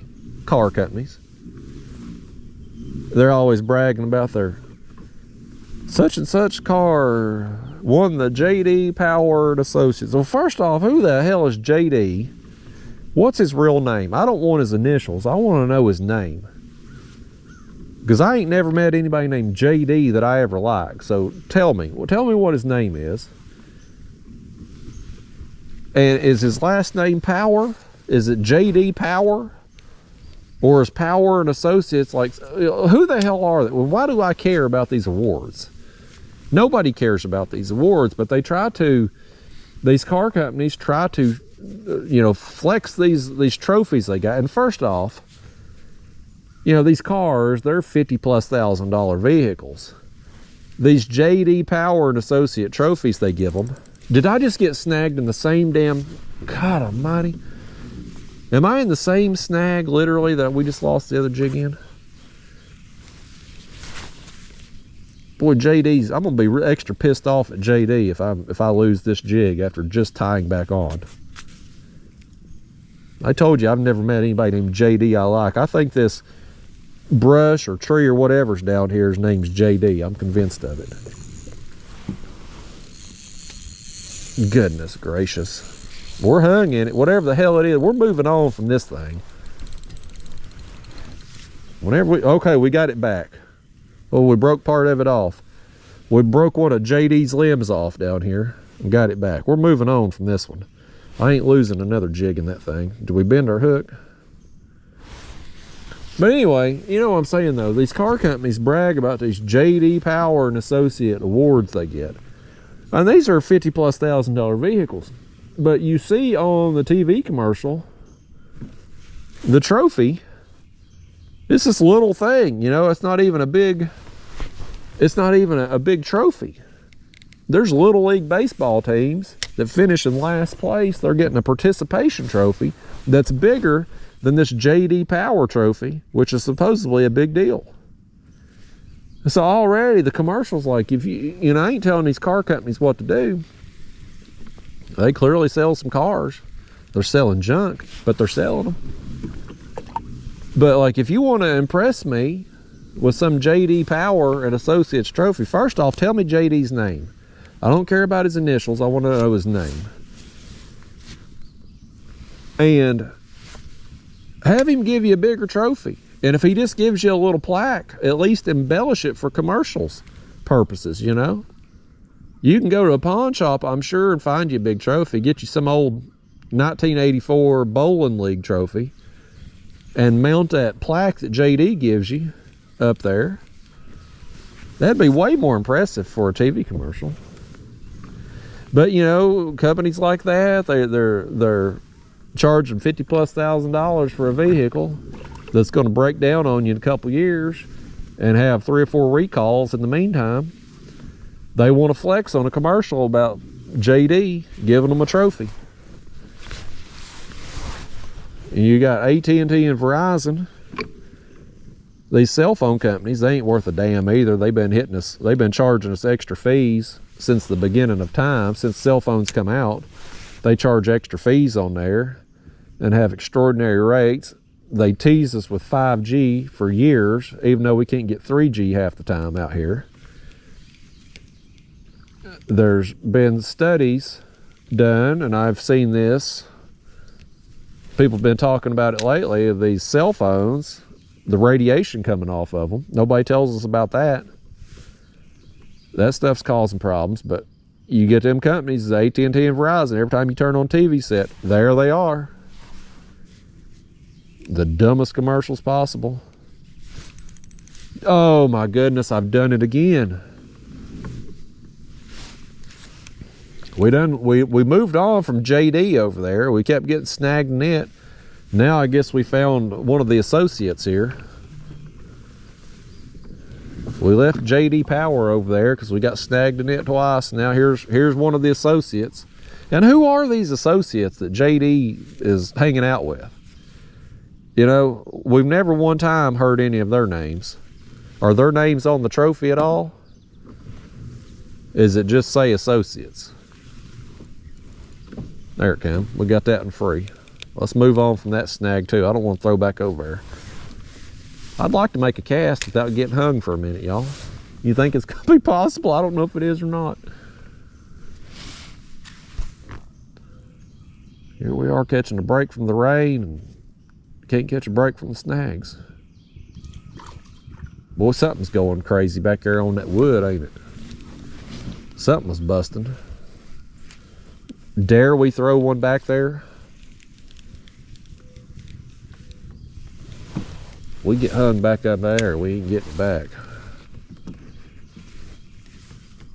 I've got, you know, this happens. You get hung so many times in a row, it makes you a little hesitant to throw into some places that you would normally cast to, because you just know what's going to happen. You know you're going to get snagged before you ever throw in there. It messes with your mind a little bit.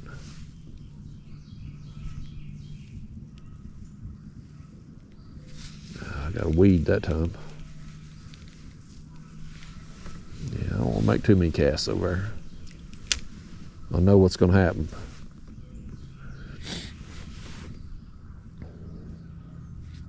JD Power and Associates. Have no clue who they are. Don't know JD's name. Don't know what they do. Do they just go around ranking stuff? What's special about it? I can rank stuff. We'll have a Kayak, Catfish and Associates. We'll rank stuff. I'll even spring for a better trophy than them little plaques that they put on the car commercials. Maybe we'll rank one of these fish one time if we ever catch another one. Here we are catching a break with the weather. It ain't even raining right now. It ain't even sprinkling at the moment. Can't catch fish. That fella first thing at the ramp trying to solicit me over there. He had the right idea, man. He's like, I ain't catching them. I'm going home. He's going to be the smartest one of us all. We have had to place it ourselves. I'm looking over there right now. It's just my car in the parking lot over there. Oh, man, I looked back over there at the parking lot and I got snagged while I was looking. Boy, we're snake bitten, y'all. Well, we got some bad Judy on us all of a sudden. Damn JD and his associates, buddy. There it comes. JD can kiss my ass, you know it. That's where I'm at right now. Old JD Power and all his associates out here keep snagging our bait. Kiss my hind end. You know what I kind of want to do? Here's what I want to do, actually. Y'all come with me a second. Let me spin around here. I want to go down here to this bluff wall. You know, earlier we fished along this bluff wall pretty quickly. I'd like to make a few casts on it, but really let this jig sink down. You know, get it down, because the fish today don't seem to be, they're not as active as what I thought they were going to be. Like I thought we would have gotten more fish by now. I mean, we're getting some fish, don't get me wrong, but like, I had higher expectations, I guess, today. But I want to go back up here and see if we just can't get on with maybe some better quality fish or some more fish. If I will throw this jig out and just be patient with it and let it go down and sink a little deeper. And while we're doing that, while we're moving along here, let's throw our other bait out here behind us. And we're not, you know what I mean, like we're not going far. But we have had some skipjack in this area today, so I'm just gonna hold this rod in my hand here as we troll along. Maybe we'll have something smack it.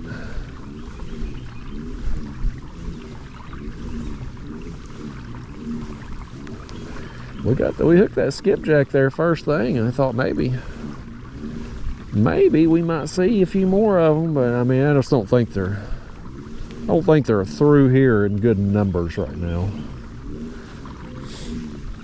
And skipjack, you know, they kind of migrate a little bit. They move upriver in the spring, and then they start coming back down in the summer, and I don't really think right now is the time to be right here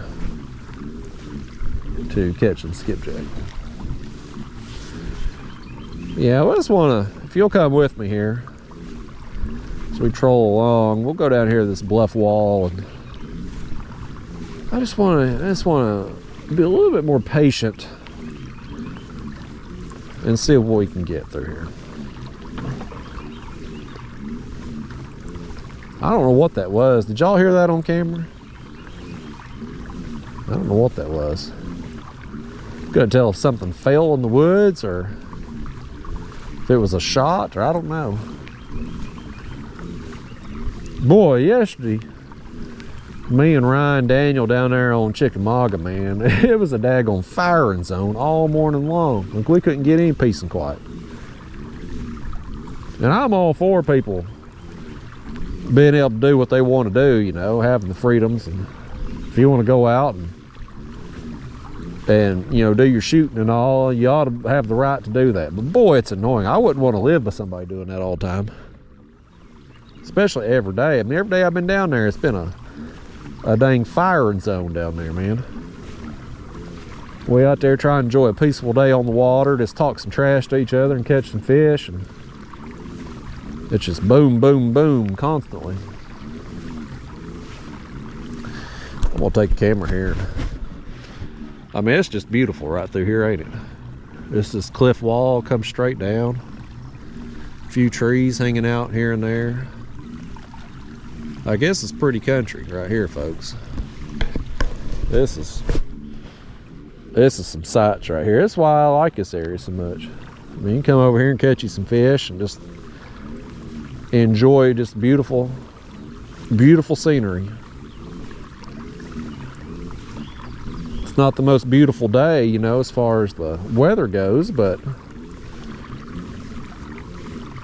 would you rather have a day like today where it's comfortable temperature and just a little bit of sprinkle, or would you rather have a day where it's bright and sunny and just beautiful out and there's 57 people on the water? Personally, I would rather be out here by ourselves today. I mean, I'd always rather have the water to myself. That bass boater first thing this morning, that's the only human interaction I want to have today. I didn't want it. You know what I mean? Like, I wasn't trying to get solicited to first thing.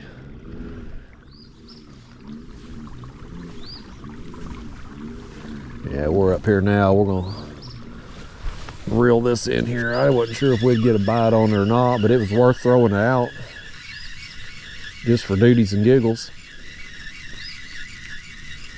Yeah, I want to take this gulp and really kind of be a little bit more patient and just kind of let it sink down a little further through here. It may or may not help us.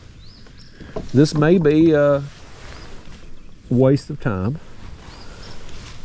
but we ain't gonna know till we try, are we?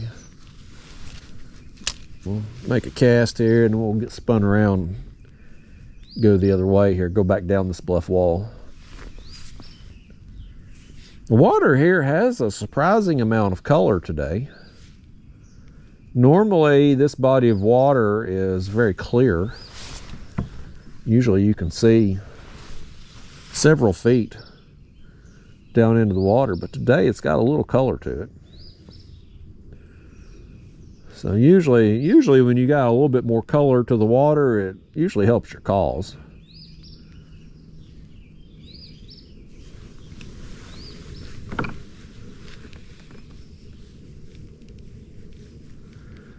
Let that one sink down pretty good ways. I just want to get it down. You know, and this, again, this small jig, it takes... Oh, something hit me right away then. It takes a while to get down. I mean, you got to let it... To get it down 10 feet, I mean, you got to let it sink 10, 12 seconds. Something's busting right there. Look at that minnow. We've got one reel it in. Something's over that minnow right there. Bluegill, you lost part of your camera time because we were distracted watching that minnow over there get eaten.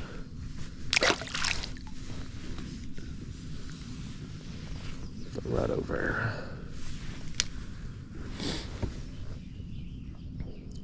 That bluegill there snatched it before it could drop down, didn't he?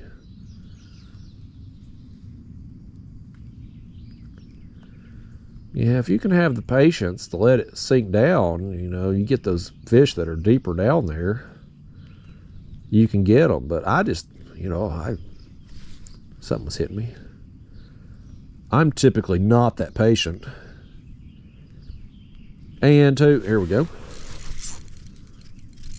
Let that one sink down a good way. He hit it. And he ended up getting it. A little better fish. A little better quality. But yeah, I don't really have patience to let it. He didn't want to get out of here, or he didn't want to be on camera, did he? He didn't want to take a look at y'all no longer than he had to. But I just, you know, I get to talking and not paying attention really to what I'm doing, and then when I do stop and think about it a second, I'm like, well, hell, I'm barely letting that thing sink down a foot or two before I start to reel it in and make the next cast. And usually when I'm throwing this gulp, I'm getting fish like this, where they're hitting it on the fall most of the time. I catch some on the retrieve too, but most of the time it's going to be as that thing just falls down through the water column. So, you know, if you get a situation like this where you're throwing this thing up against this bluff wall and it just drops straight off, like if those fish, if they're high up in the water column, if they're actively feeding, great, you're gonna get bit quick. But if they're further down, or maybe you've got some smaller fish up feeding and the better quality ones are down under that, like if you're not taking your time and letting that jig sink down, you're just not going to get to them. And I'm real bad about that. We're gonna fish this area here, this bluff wall again, and just kind of let it sink down a little bit more through here and see what happens.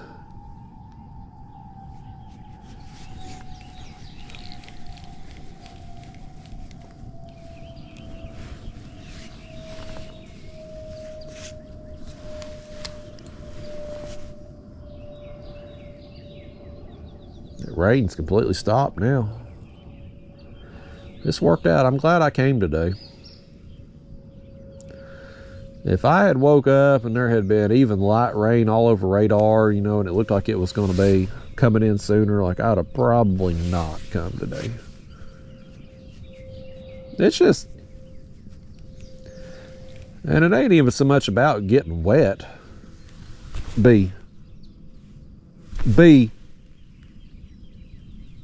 All right, I'm allergic, y'all. I can't be getting stoned. I'll swell up something terrible.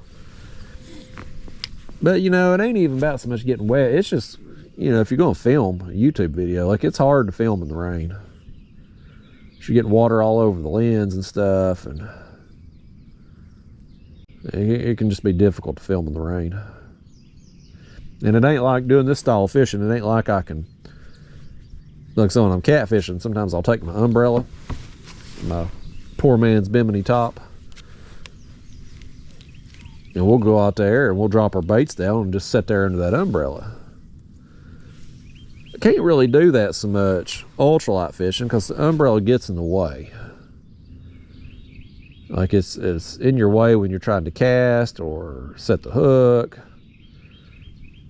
So you kind of need to be just reeling in a fish here is about what we're about to need to be doing. But you kind of just need to be, you know, in your rain suit making the cast and stuff. And it's just much easier filming on days where it ain't raining. If you got a GoPro, it's much easier filming on days where the sun ain't out too. You know what I mean?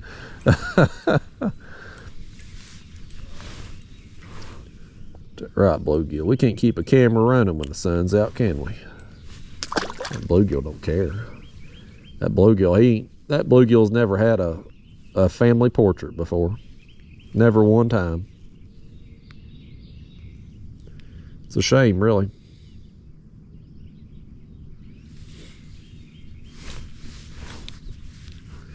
You know what's going to happen, though? And this may have been what happened before. You know, because there's talk, and I don't know how far y'all go into these conspiracy theories and stuff. I go a little deeper than I should. But there's talk about the fact, or no, not the fact, the potential that the human species has been around far longer than we think. And the reason a lot of this thought has come about is the pyramids. You know, these pyramids were thought to be built by man with the primitive tools available to them back at the time period they thought they were built, right? So like, we're talking like, you know, basic rudimentary stuff. And that's what we were taught growing up my whole life. But now we realize like these structures were, you know, it was mathematically impossible for people to use the tools, the primitive tools we thought they were using to do it. They couldn't do it with the precision. And it would take them gazillions of years to actually build them. And so maybe those people just found these structures. Maybe they were built by an advanced civilization long before. And if you think about that, it's like if you look at our modern day society, right? Modern day structures that we've built, the technology, all that. If there was a big natural disaster of some kind, let's say, there's fish. Well, we're letting it sink down farther. Okay, he wants to pull now. We're letting it sink down farther, and boy, we're getting bit. That may be the ticket, folks. We've adapted, and now we're getting bit. But let's say there was a big event of some kind, right? Like a asteroid or, you know, what? Pick your event. Much of the human species got knocked out in this event. Let's say we went from, let's say 90% of humanity got wiped out. And maybe it was like, not only like 90% of the people, but like, let's say just all of North America, for instance. You know, maybe you had people on the other side of the planet or something. A small percentage of them survive. The human race goes on, but like all of North America, just humans go extinct. Nature would eventually take back over, right? Like here in the South, the entire southeastern United States would be covered in kudzu within a few years. I'm convinced of it. Based on what I deal with in my own yard, like kudzu grows so fast, it would take over the entire South. But seriously though, like over the course of time, over 100 years, over 500 years, nature, Mother Earth here Mother Nature would take over. Our stone buildings would crumble. The asphalt and the roads, they would break up. Like, you know, 500 years from now, if humans weren't here, we weren't constantly rebuilding and repairing stuff, nature would just take back over. Like there wouldn't be anything left, except for maybe huge stone structures like the pyramids, for instance.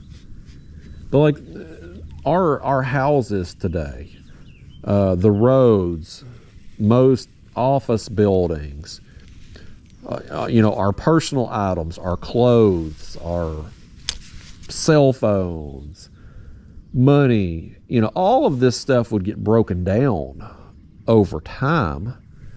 And so 500 years from now, 1,000 years from now, whatever percentage of the human race survived this, you know, life-altering asteroid, whatever, you know, their species, when they get knocked back to the Stone Age, essentially, their descendants and ancestors rebuild, get to a point with technology where they can travel, they explore this new world of North America. You know, when they get over here, there's not going to be anything left for them to find. That could have happened with the pyramids, you know, like that could have totally been the case.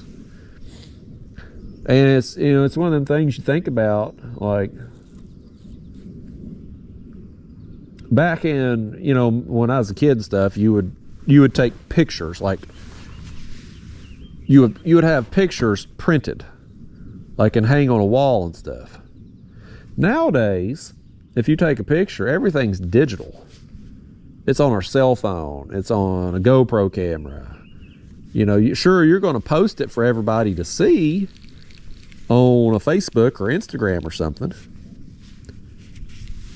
but you're not necessarily going to print that picture off. So let's say something happens, we lose our technology, our electricity, whatever.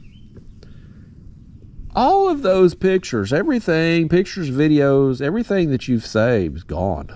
Like, it's gone. If it's on a computer, a cell phone, in the cloud somewhere, it's gone. Like, you got nothing. Now, if you got an actual physical picture you've printed, and maybe you've put it in some time capsule somewhere, and you've buried it in the ground, and it's protected from the elements and, you know, storms and rain and, you know, all that, maybe it survives someday. And so as the new generation of people stumble, you know, they're making their new world, their new civilization, and they're digging up an area to build a road, and they stumble across an old homestead of some kind, and something's buried in the ground, like, they'll be digging our stuff up. Like, when you think of these archaeologists now finding these old pottery bowls and vases and stuff from the olden times, from hundreds of years ago, like, that's all that's left of those people. We really don't know what else they had. All we really know is what was left behind. And the only things that's going to survive is going to be those, like, those clay pottery structures, you know, or vases or whatever, or, you know, like arrowheads where, you know, where they would use those to hunt and stuff. Like, that's the only thing that's going to be left. Everything else is gone. So unless there's books that was written to kind of, yeah, that somehow survived to kind of give you a glimpse into what their life was like, everything else is just assumption. We're just assuming, but we don't really know. But when you have a massive structure like a pyramid it's just not possible to have built them with the primitive tools of the people of that time period. Like, it just makes you wonder, like, I don't even know what got me on this at this point, but it makes you wonder, like, could there have been humans around 1 million years ago and they just got knocked out by something? Asteroid, you know, who knows? You know, pick whatever, disaster. The sun, solar flare, you know, who knows? Disease, famine, could have been anything. But over the course of time, like, everything, nature, the earth would reclaim the ground we took. And here in the South, buddy, I'm convinced, Tennessee, Georgia, Alabama, all these hot, humid states, North Carolina, South Carolina, kudzu. Kudzu would be on everything. I'm convinced that within a few years. Like, I bet it wouldn't take 10 years. Kudzu, you wouldn't see my house. Like, if something happened to me and I stopped mowing and spraying my fence line, my whole yard, the trees in my yard, my house, everything would be covered in kudzu within just a few years. Within 10 years, you wouldn't even be able to see my house because it'd just be kudzu. I promise you that. Because it grows so fast and takes over everything. If somebody wasn't there to control it, and it would eventually do that with the entire southeastern United States if it went uncontrolled. You think I'm crazy on that, but I promise you, give it 100 years. There's some kind of botanist out there. That's what you call them people that study plants. I bet you they'd back me up on that.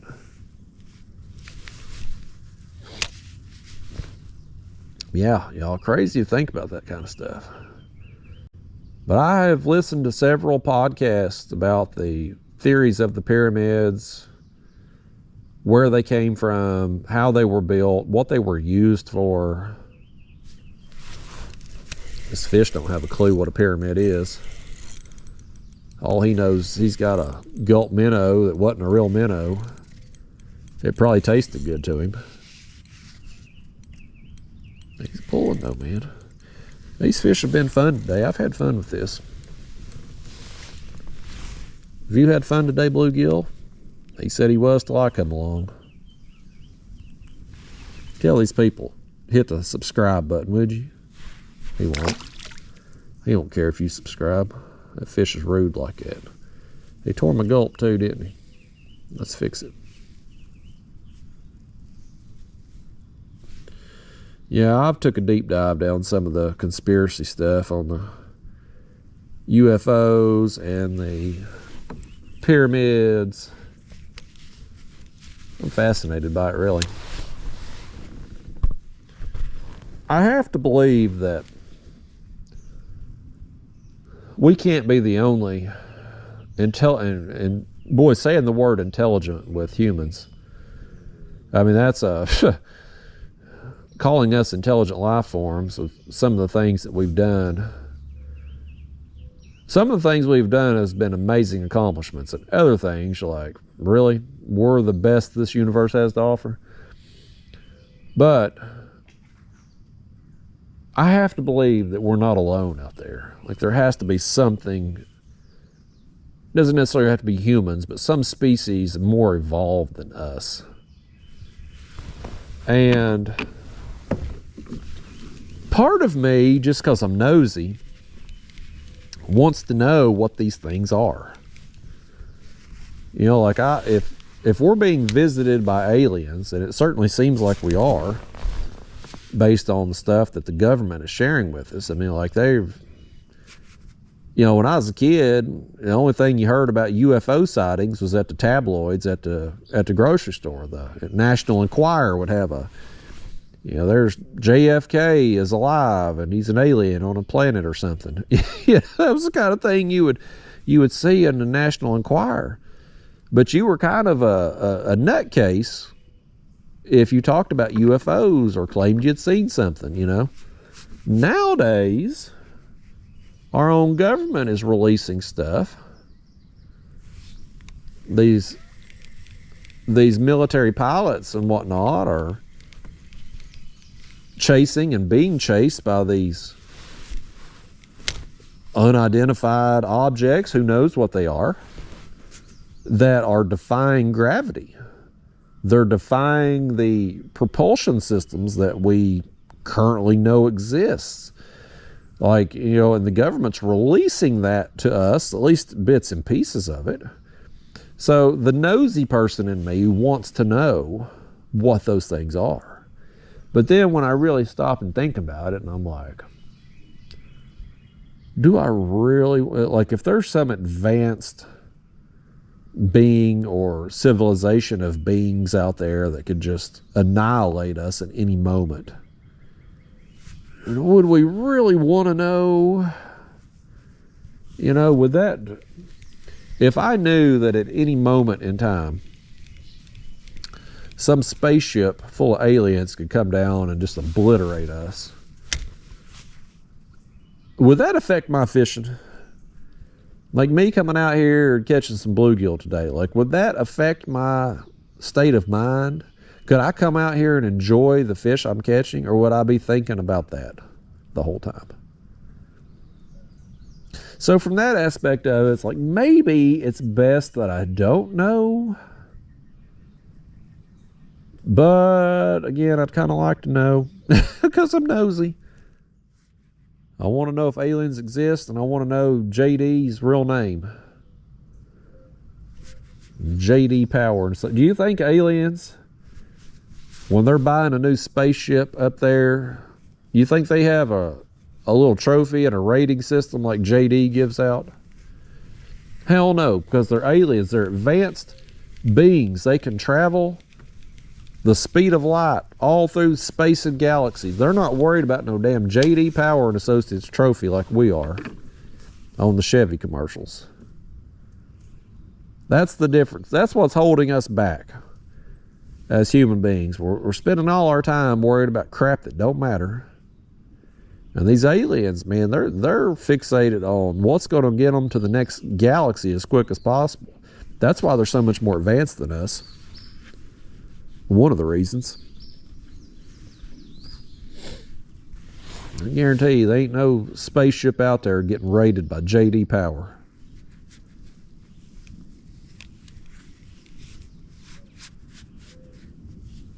I don't know that I've ever actually met a JD in person.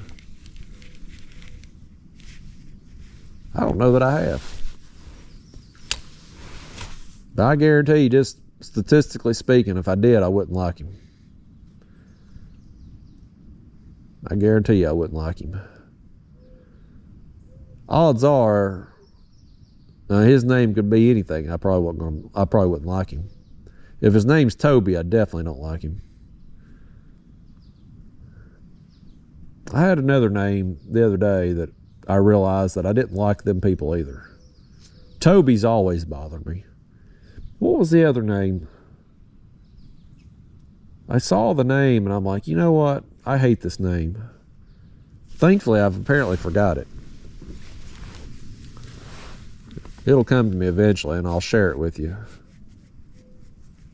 Can't remember what it was now. It didn't bother me as bad as Toby does, but it did bother me. Old Toby. Tobias. I don't know why anybody would name their kid Toby. If you're out there right now and your girlfriend or wife is pregnant, please, please, please, for the love of God and all things good in the world, don't name your kid Toby or Tobias.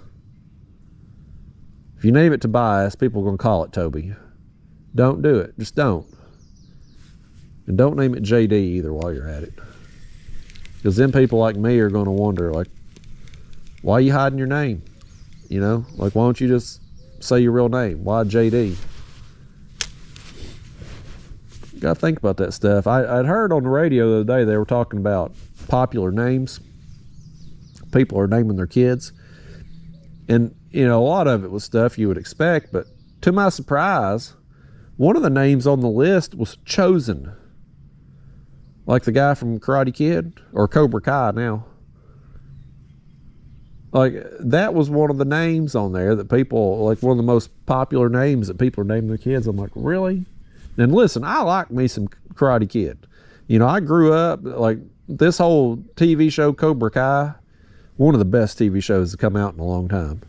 Like, it hits all the nostalgia points. Because, you know, when I was a kid, Karate Kid come out. I even think I might have had a Karate Kid action figure, maybe. I may have. It seems like he come with a... It seems like there was a Karate Kid action figure and he come with a board or something that he could karate chop, I think. Pretty sure that was a thing in the early, mid-'80s. But that TV show, Cobra Kai, it's awesome. If you haven't watched, even if you wasn't a Karate Kid fan, you'll probably get into the show. It's really good. But one of the characters on there, and he was a bad guy in, what was it, Karate Kid 2, I think? I think it was Karate Kid 2 he was in. Now he's a good guy. But his name's Chosen. And people are naming their kid after him. I'm like, I mean, I like his character now and all, but like, I wouldn't name a kid after him.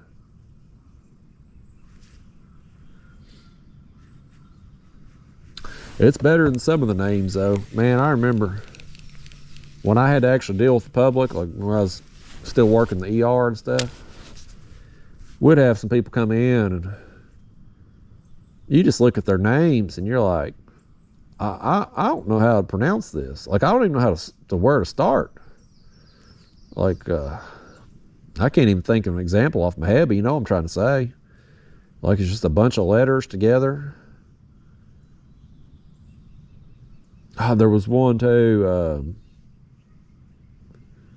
it had a hyphen in it. It was like Kadasha or something, but it wasn't spelled Kadasha. It was like K-A and a hyphen and an A, and it was like Kadash. I mean, it was so stupid. You know, like, why the hell are you doing it? And if you're naming your kid something that's just completely ridiculous, like, aren't you thinking ahead a little bit? Like, they're eventually, you at least hope, they're going to grow up and, you know, and have to get a job and be a productive citizen. Do you really want them to have a name nobody can pronounce, that nobody can spell? Like that kid with all them random spelling name. Let's say they grow up and they're an athlete, you know, and they're getting trophies or something. Every trophy they get is going to have a misspelled name on it because nobody's going to get it right. I mean, my name's pretty simple. Nobody spells my name right. Nobody. All my trophies as a kid, misspelled name. And my name's simple. You know, I'm not like a Raul Shamikiwa or something, you know? Like, you know, my name's simple to spell, but they couldn't get it right. There's no way. If you name your kid something crazy, like, they're just not going to get it. And I guess these people, they think if they name their kid something that nobody can spell or pronounce, that their kid's going to be different. It's special because they got a name that nobody else could have. You know, John is so basic. You know, Justin, Bill, like, you know, such a common name. They're not going to stand out. Well, you know what? Let your kids stand out on something that they've done with their life. You know, let them grow up and accomplish something. Giving them a stupid ass name, is that what you really want them to stand out for? Is that how you want them to be known? Be known for as the person with the dumbest name in their class when they're going to school? You know, we spend a lot of time nowadays trying to make people special that aren't really special. You know, they need to do something special. They shouldn't just be crowned special because they got a dumb name, or they, you know, or they act out on social media or something. Like, let them actually accomplish something. Let them be known for that. Listen to me telling y'all how to raise your kids like I know anything. I can't even raise my own dog. And I'm telling y'all how to raise your kids. Just ignore me. I really can't even raise my dog. I got up this morning, and Daphne, to her credit, has been a much better dog lately. Like, she's been really good. She's turning into a fine young lady. But we still have our relapses. And I get up this morning, and I let her outside, and I go to brush my teeth. And, of course, before I can even get my teeth brushed, I hear her in there in the kitchen pawing at the door. That's when she wants to come back in. Like, I mean, she must have just run out and peed as fast as she could and come right back. I couldn't even get my teeth brushed. So anyway, I go out and I let her back in. And I go finish brushing my teeth, getting ready, come out here. And I walk into the living room and there's Daphne right there on the couch where she knows she can't be. And what I've been doing, this is ridiculous that I have to do this, but this is what I do. I put my kitchen chairs, my kitchen table or dining room table chairs, when I leave, because I leave Daphne out now. Like I don't put her in a crate anymore. She's earned my trust enough where I don't have to put her in a crate. But I still don't trust her to just have full reign of the house. So I close the bedroom door so she can't get on the bed. And I put the kitchen table chairs on the couch so she can't get on there. And I'm in there brushing my teeth, getting ready, and I walk in the living room and she's already jumped on that damn couch. I'm like, dog, I can't turn my back on you, dog. I can't even get her to do what I want, and I'm telling y'all how to raise your damn kids and how to name them. Of course, some of these people, though, I mean, they're naming their kids these stupid-ass names that somebody needs to tell them. The doctor that's writing the damn birth certificate out needs to be one to tell them, like, look, no, you can't name your kid, you know, whatever it is they're trying to do. I can't even give any examples because, again, I can't pronounce these stupid ass names anyway. I'd walk out the ER, you know, call somebody back from the lobby there and be like, what? Yeah, you just be sitting there just perplexed, like, how do I say this? Usually, and this is bad, this is stereotyping, but usually I could walk out there in the lobby, look at that name, and even though I couldn't pronounce it, I could look around and have a pretty good idea as to who it was going to be. Sometimes I'd just walk up and be like, are you this person? Yep, I was right most of the time. Gotta fix this gulp back. We were getting some bluegill up there, you know, initially on this bluff wall, but now we've kind of petered out to bite a little bit here. I still just want to work it all the way down through here, letting this thing sink down a little further. I'm just curious, really, more than anything. And we could let it sink even further. I ain't got the patience to do 30 seconds, you know. I can't do it.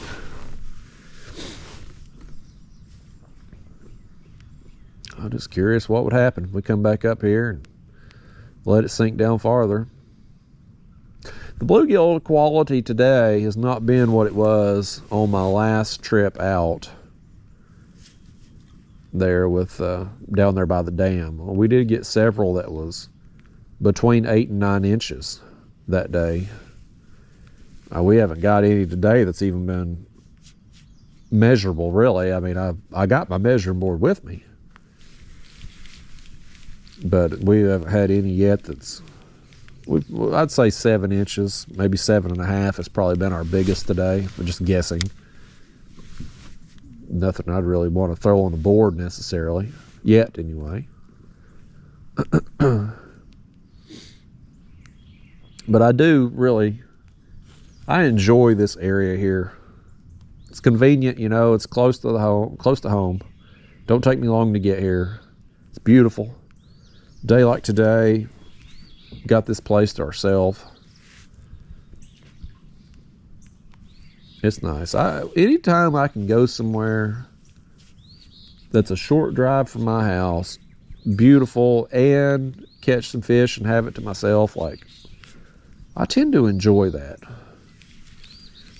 I oftentimes enjoy that more than maybe, well, you take a day like yesterday. You know, I drove down to Chickamauga there. It was a pretty good drive. And, you know, of course, I was fishing with Ryan and Daniel, and that's always fun because we give each other hell and stuff, and that's fun. But there were so many people in the water yesterday. I mean, just there were so. I mean, just every day you go to Chickamauga, you're running a risk of just getting run over by bass boats because there's so many of them. But yesterday there was a bunch of boat traffic yesterday. Like, it was exceptionally higher than usual. And even though the fishing's pretty good, you're catching some big fish and stuff, and it's just when you're around all those people and the constant boat wake and stuff, and it's just, it takes away a little bit from the experience, I feel like. Like, I can totally understand, like, I'm not into fly fishing, right? Like, I tried to be. I took a class there a few years ago, and it was a terrible experience. And I got a 10-car rod, and I enjoy, I've took it to a pond and a little bit on the lake and caught fish with it and enjoyed it. It's fun to catch fish on it, but like, I'm not a fly fisherman type person that's going to go to the mountain streams and catch trout. And I'm just not. I'm envious of the people who are, but like, I'm just not that person. But I can totally see how people, what the heck am I hooked into right here? What am I? Oh, well, it's a fish now. I got a fish now. I was hung in something. I'm like, what could I possibly be hung in right there? But I had a fish come, whatever I was hung in, this fish come up and knocked me out of it. Thanks, fish. I owe you one. This fish has helped me get out of more snags than you people have today. Oh, he's gone too. You can have that Gulp fish. He knocked it off there, but I'll give it to him. Put us another one on. But yeah, I'm envious of these people who go fly fishing in the mountains and stuff, and that's like what they're into. Because I can totally get it. Like, just being on some mountain stream, just a beautiful location, out there by yourself. At least you hope you're by yourself. You don't want no bear coming up on you. But you know, like, just being out there in nature, all by yourself, beautiful location, catching some fish. That's very appealing to me. Now, the whole fly fishing thing, you know, when I went and did my class thing, half the day was on the water. Now, I was hung in every tree in front of me, behind me, everywhere I swung that damn fly rod, like I was in a tree. That took away from the nature and the scenery and all that, because I was so pissed off the whole time. But like, if a person was good at it, I could see why they get into it. I could totally see why. And it would be less about the fish than just the experience of being out there.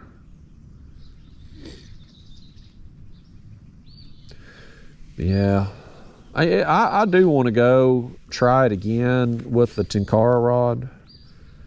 It's a little bit easier, you know, to cast. It's a little bit more manageable, you know, with the line. At some point, I'm eventually going to. And maybe I'll do, when I do it, don't hold your breath waiting on this, because here's a fish. Oh, let's let that sink back down. There's something out there. We'd got hung in it, the other fish ate it, and now we just had that fish come off right there. But there's something right there. Probably something that's fallen off this cliff wall here.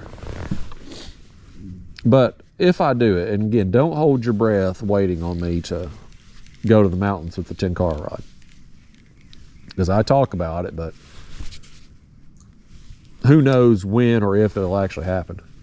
But if I do, that may be a good scenario for me to do one of these raw and uncut, unedited videos. Because even if I get hung up the whole time and just snag constantly, like, that'll be a real fishing trip. Gosh, for sure. Y'all can see me struggle with something new. Well, I'm surprised, honestly, we're getting snagged over here. There must be a tree falling off in the water here or something. This is really surprising to be this far out from this cliff wall and be hung. But there's something here that we've been hung in.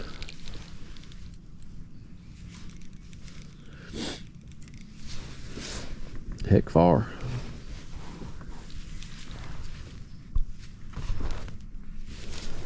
I swear, if we break off again, buddy, there it comes. If we break off again, I'm about to go to the house, y'all. Getting snagged non-stop take away from the experience a little bit, even out here, just like it did on my fly fishing trip. But yeah, if I do that, I will definitely try to film it. It probably won't be an action-packed fish catching session, but it may be interesting just to watch me kind of flounder along, trying to do something new and different. And there's some areas there in the mountains that get stocked with trout throughout the summer. Like, I've seen some videos on it, TWRA's put out, where they're stocking these areas regularly. So, you know, I think those fish there where they're stocked are probably easier to catch. But I never do it. And you don't necessarily have to do the whole fly fishing thing. Like, I know people use, I think they're looked down upon, but I mean, people will use spinning rods and reels and catch trout with. I think the fly fishermen, you know, they look down on them a little bit because they're using spinning gear. It's kind of like me when I go catfishing in my kayak, and especially if I'm in this kayak where I just got a basic setup and 2 rods, and I see some 24-foot long sea arc go by with 36 rods off the back and pulling planer boards across the whole damn river channel. I'm like, you know, I kind of, in my mind, and sometimes even verbally on video, is like, what a loser that person is. You know, it takes you 36 rods and all them planer boards to do what I'm doing with 2 rods and a kayak. You know, I think it's just human nature, how we are. But them fly fishermen definitely like that. They're very, very cliquish. You're either one of them or you're not.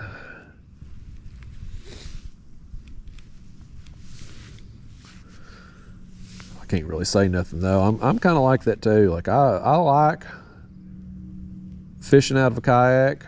I've had a boat before. I mean, I started catfishing in a boat.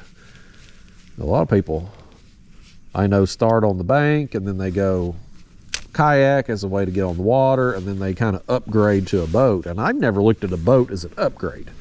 Like, I had a boat to begin with, and then I got into kayak fishing, and I was having so much fun with it, I sold the boat. Like, I want to be in a kayak. It's just more fun to me. And so I just, for me, I would just rather, oh gosh, dang it, y'all. Why do we stay snagged all day? We've had a lot of snags today. Like, I feel like today has been way more snags than usual. Like, it's just been one of them. Sometimes it's just like that.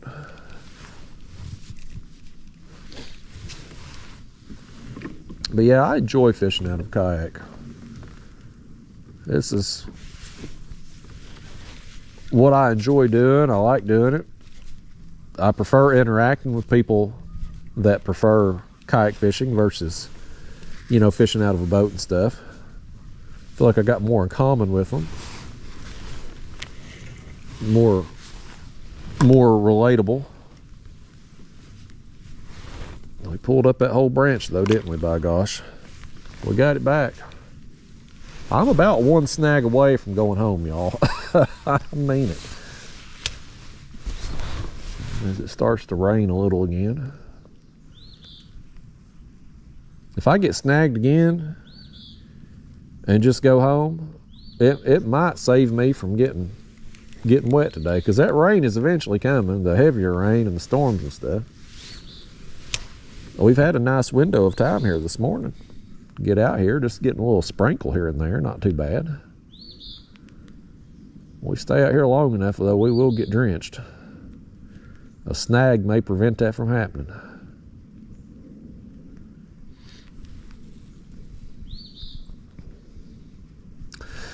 But buy you jig heads in bulk, folks. As many jigs as we've went through today, it's been a few cents. You know, oh, there was another carp right there. I saw him. That was a big one, buddy. I saw him come up. I was looking the right way when he come up. That was a big one.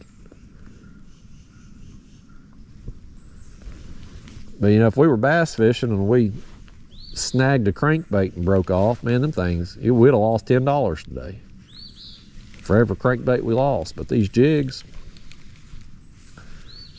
you know, you lose a handful of them, not a big deal. Because I buy enough of them. I bought a bunch there last year, a few thousand, and you buying that kind of quantity, you're just getting them a few cents a piece.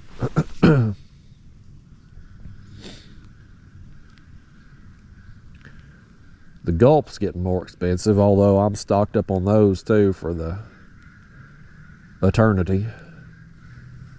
I'd bought a bunch. And then typically my parents will usually get me some too for Christmas and stuff. Oh my gosh, I went to reel in and I snagged something way out here. Oh, what is it with the snags?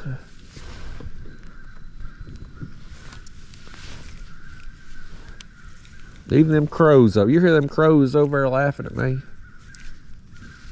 They're having a good old time. Hey, speaking of bass lures, there's one hanging right there. As soon as I get this done, we're going to take a look at this. Golly, man. Well, you know what? I just broke off. Let's see what we got going on here. What is this? Boy, that is a... What is that, a spoon? It's all crooked and everything. That's either a homemade spoon or it's just beat all to hell one. I'm gonna leave it be. I'm gonna try not to get snagged in it here as that's what I need, is to get that fishing lure hung in my other rod behind me here as we go by. Well, y'all, where are we at? Well, we've been doing this over 3 hours now. Can you believe that? It don't feel like it's been that long. But I think I'm done getting snagged today. It's one of them days, man. It's taken away from it. We're getting snagged so frequently. And I don't know if maybe it's just when I've come here in the past, we just get more fish. You know, there's something splashes right there beside us. Maybe another one of them carp. That's a big carp I saw here a minute ago. But maybe we're just, you know, getting more fish on the other times I've been here, and the jig's not able to get down into those snags like we have today. I mean, we still caught several fish out here today. I wasn't counting or anything, but I mean, I feel like we got several. It was all bluegill today. We did hook that one skipjack, which I didn't land, but otherwise it's been bluegill. No bass today, surprisingly. I thought we might get some bass here, smallmouth or you know, even largemouth through here, but nothing today. But nevertheless, the fish we've caught have been fun. Stayed dry for the most part, which has been great. But yeah, I think I'm done getting snagged, y'all. I think I'm gonna go to the house. Not a big deal, you know. I mean, again, most of my trips are 4 or 5 hours usually, and this place here, it's, you know, so close to home. 15 minutes, I'll be home. So it ain't a big deal. Just come out and fish for a little while and go home. That's another reason a place like this was so appealing to me, because it is close to home, and I can run over here, fish for a little while, go back home. And you know, if I'd got rained off the water here, stormed off in the first hour, not a big deal, you know. But I'm just rambling on at this point, y'all. Thanks for coming with me today. Y'all, even though I didn't get really wet out here, y'all still managed to stay drier than I did, so you're lucky for that. But thanks for coming with me. Next video, maybe a carp video, possibly. Maybe a catfish video. We'll see. You just never know, man. You come fishing with me, it's whatever the mood strikes me usually. So it'd be carp or catfish probably, but I'll see you then. Thanks for coming with me today.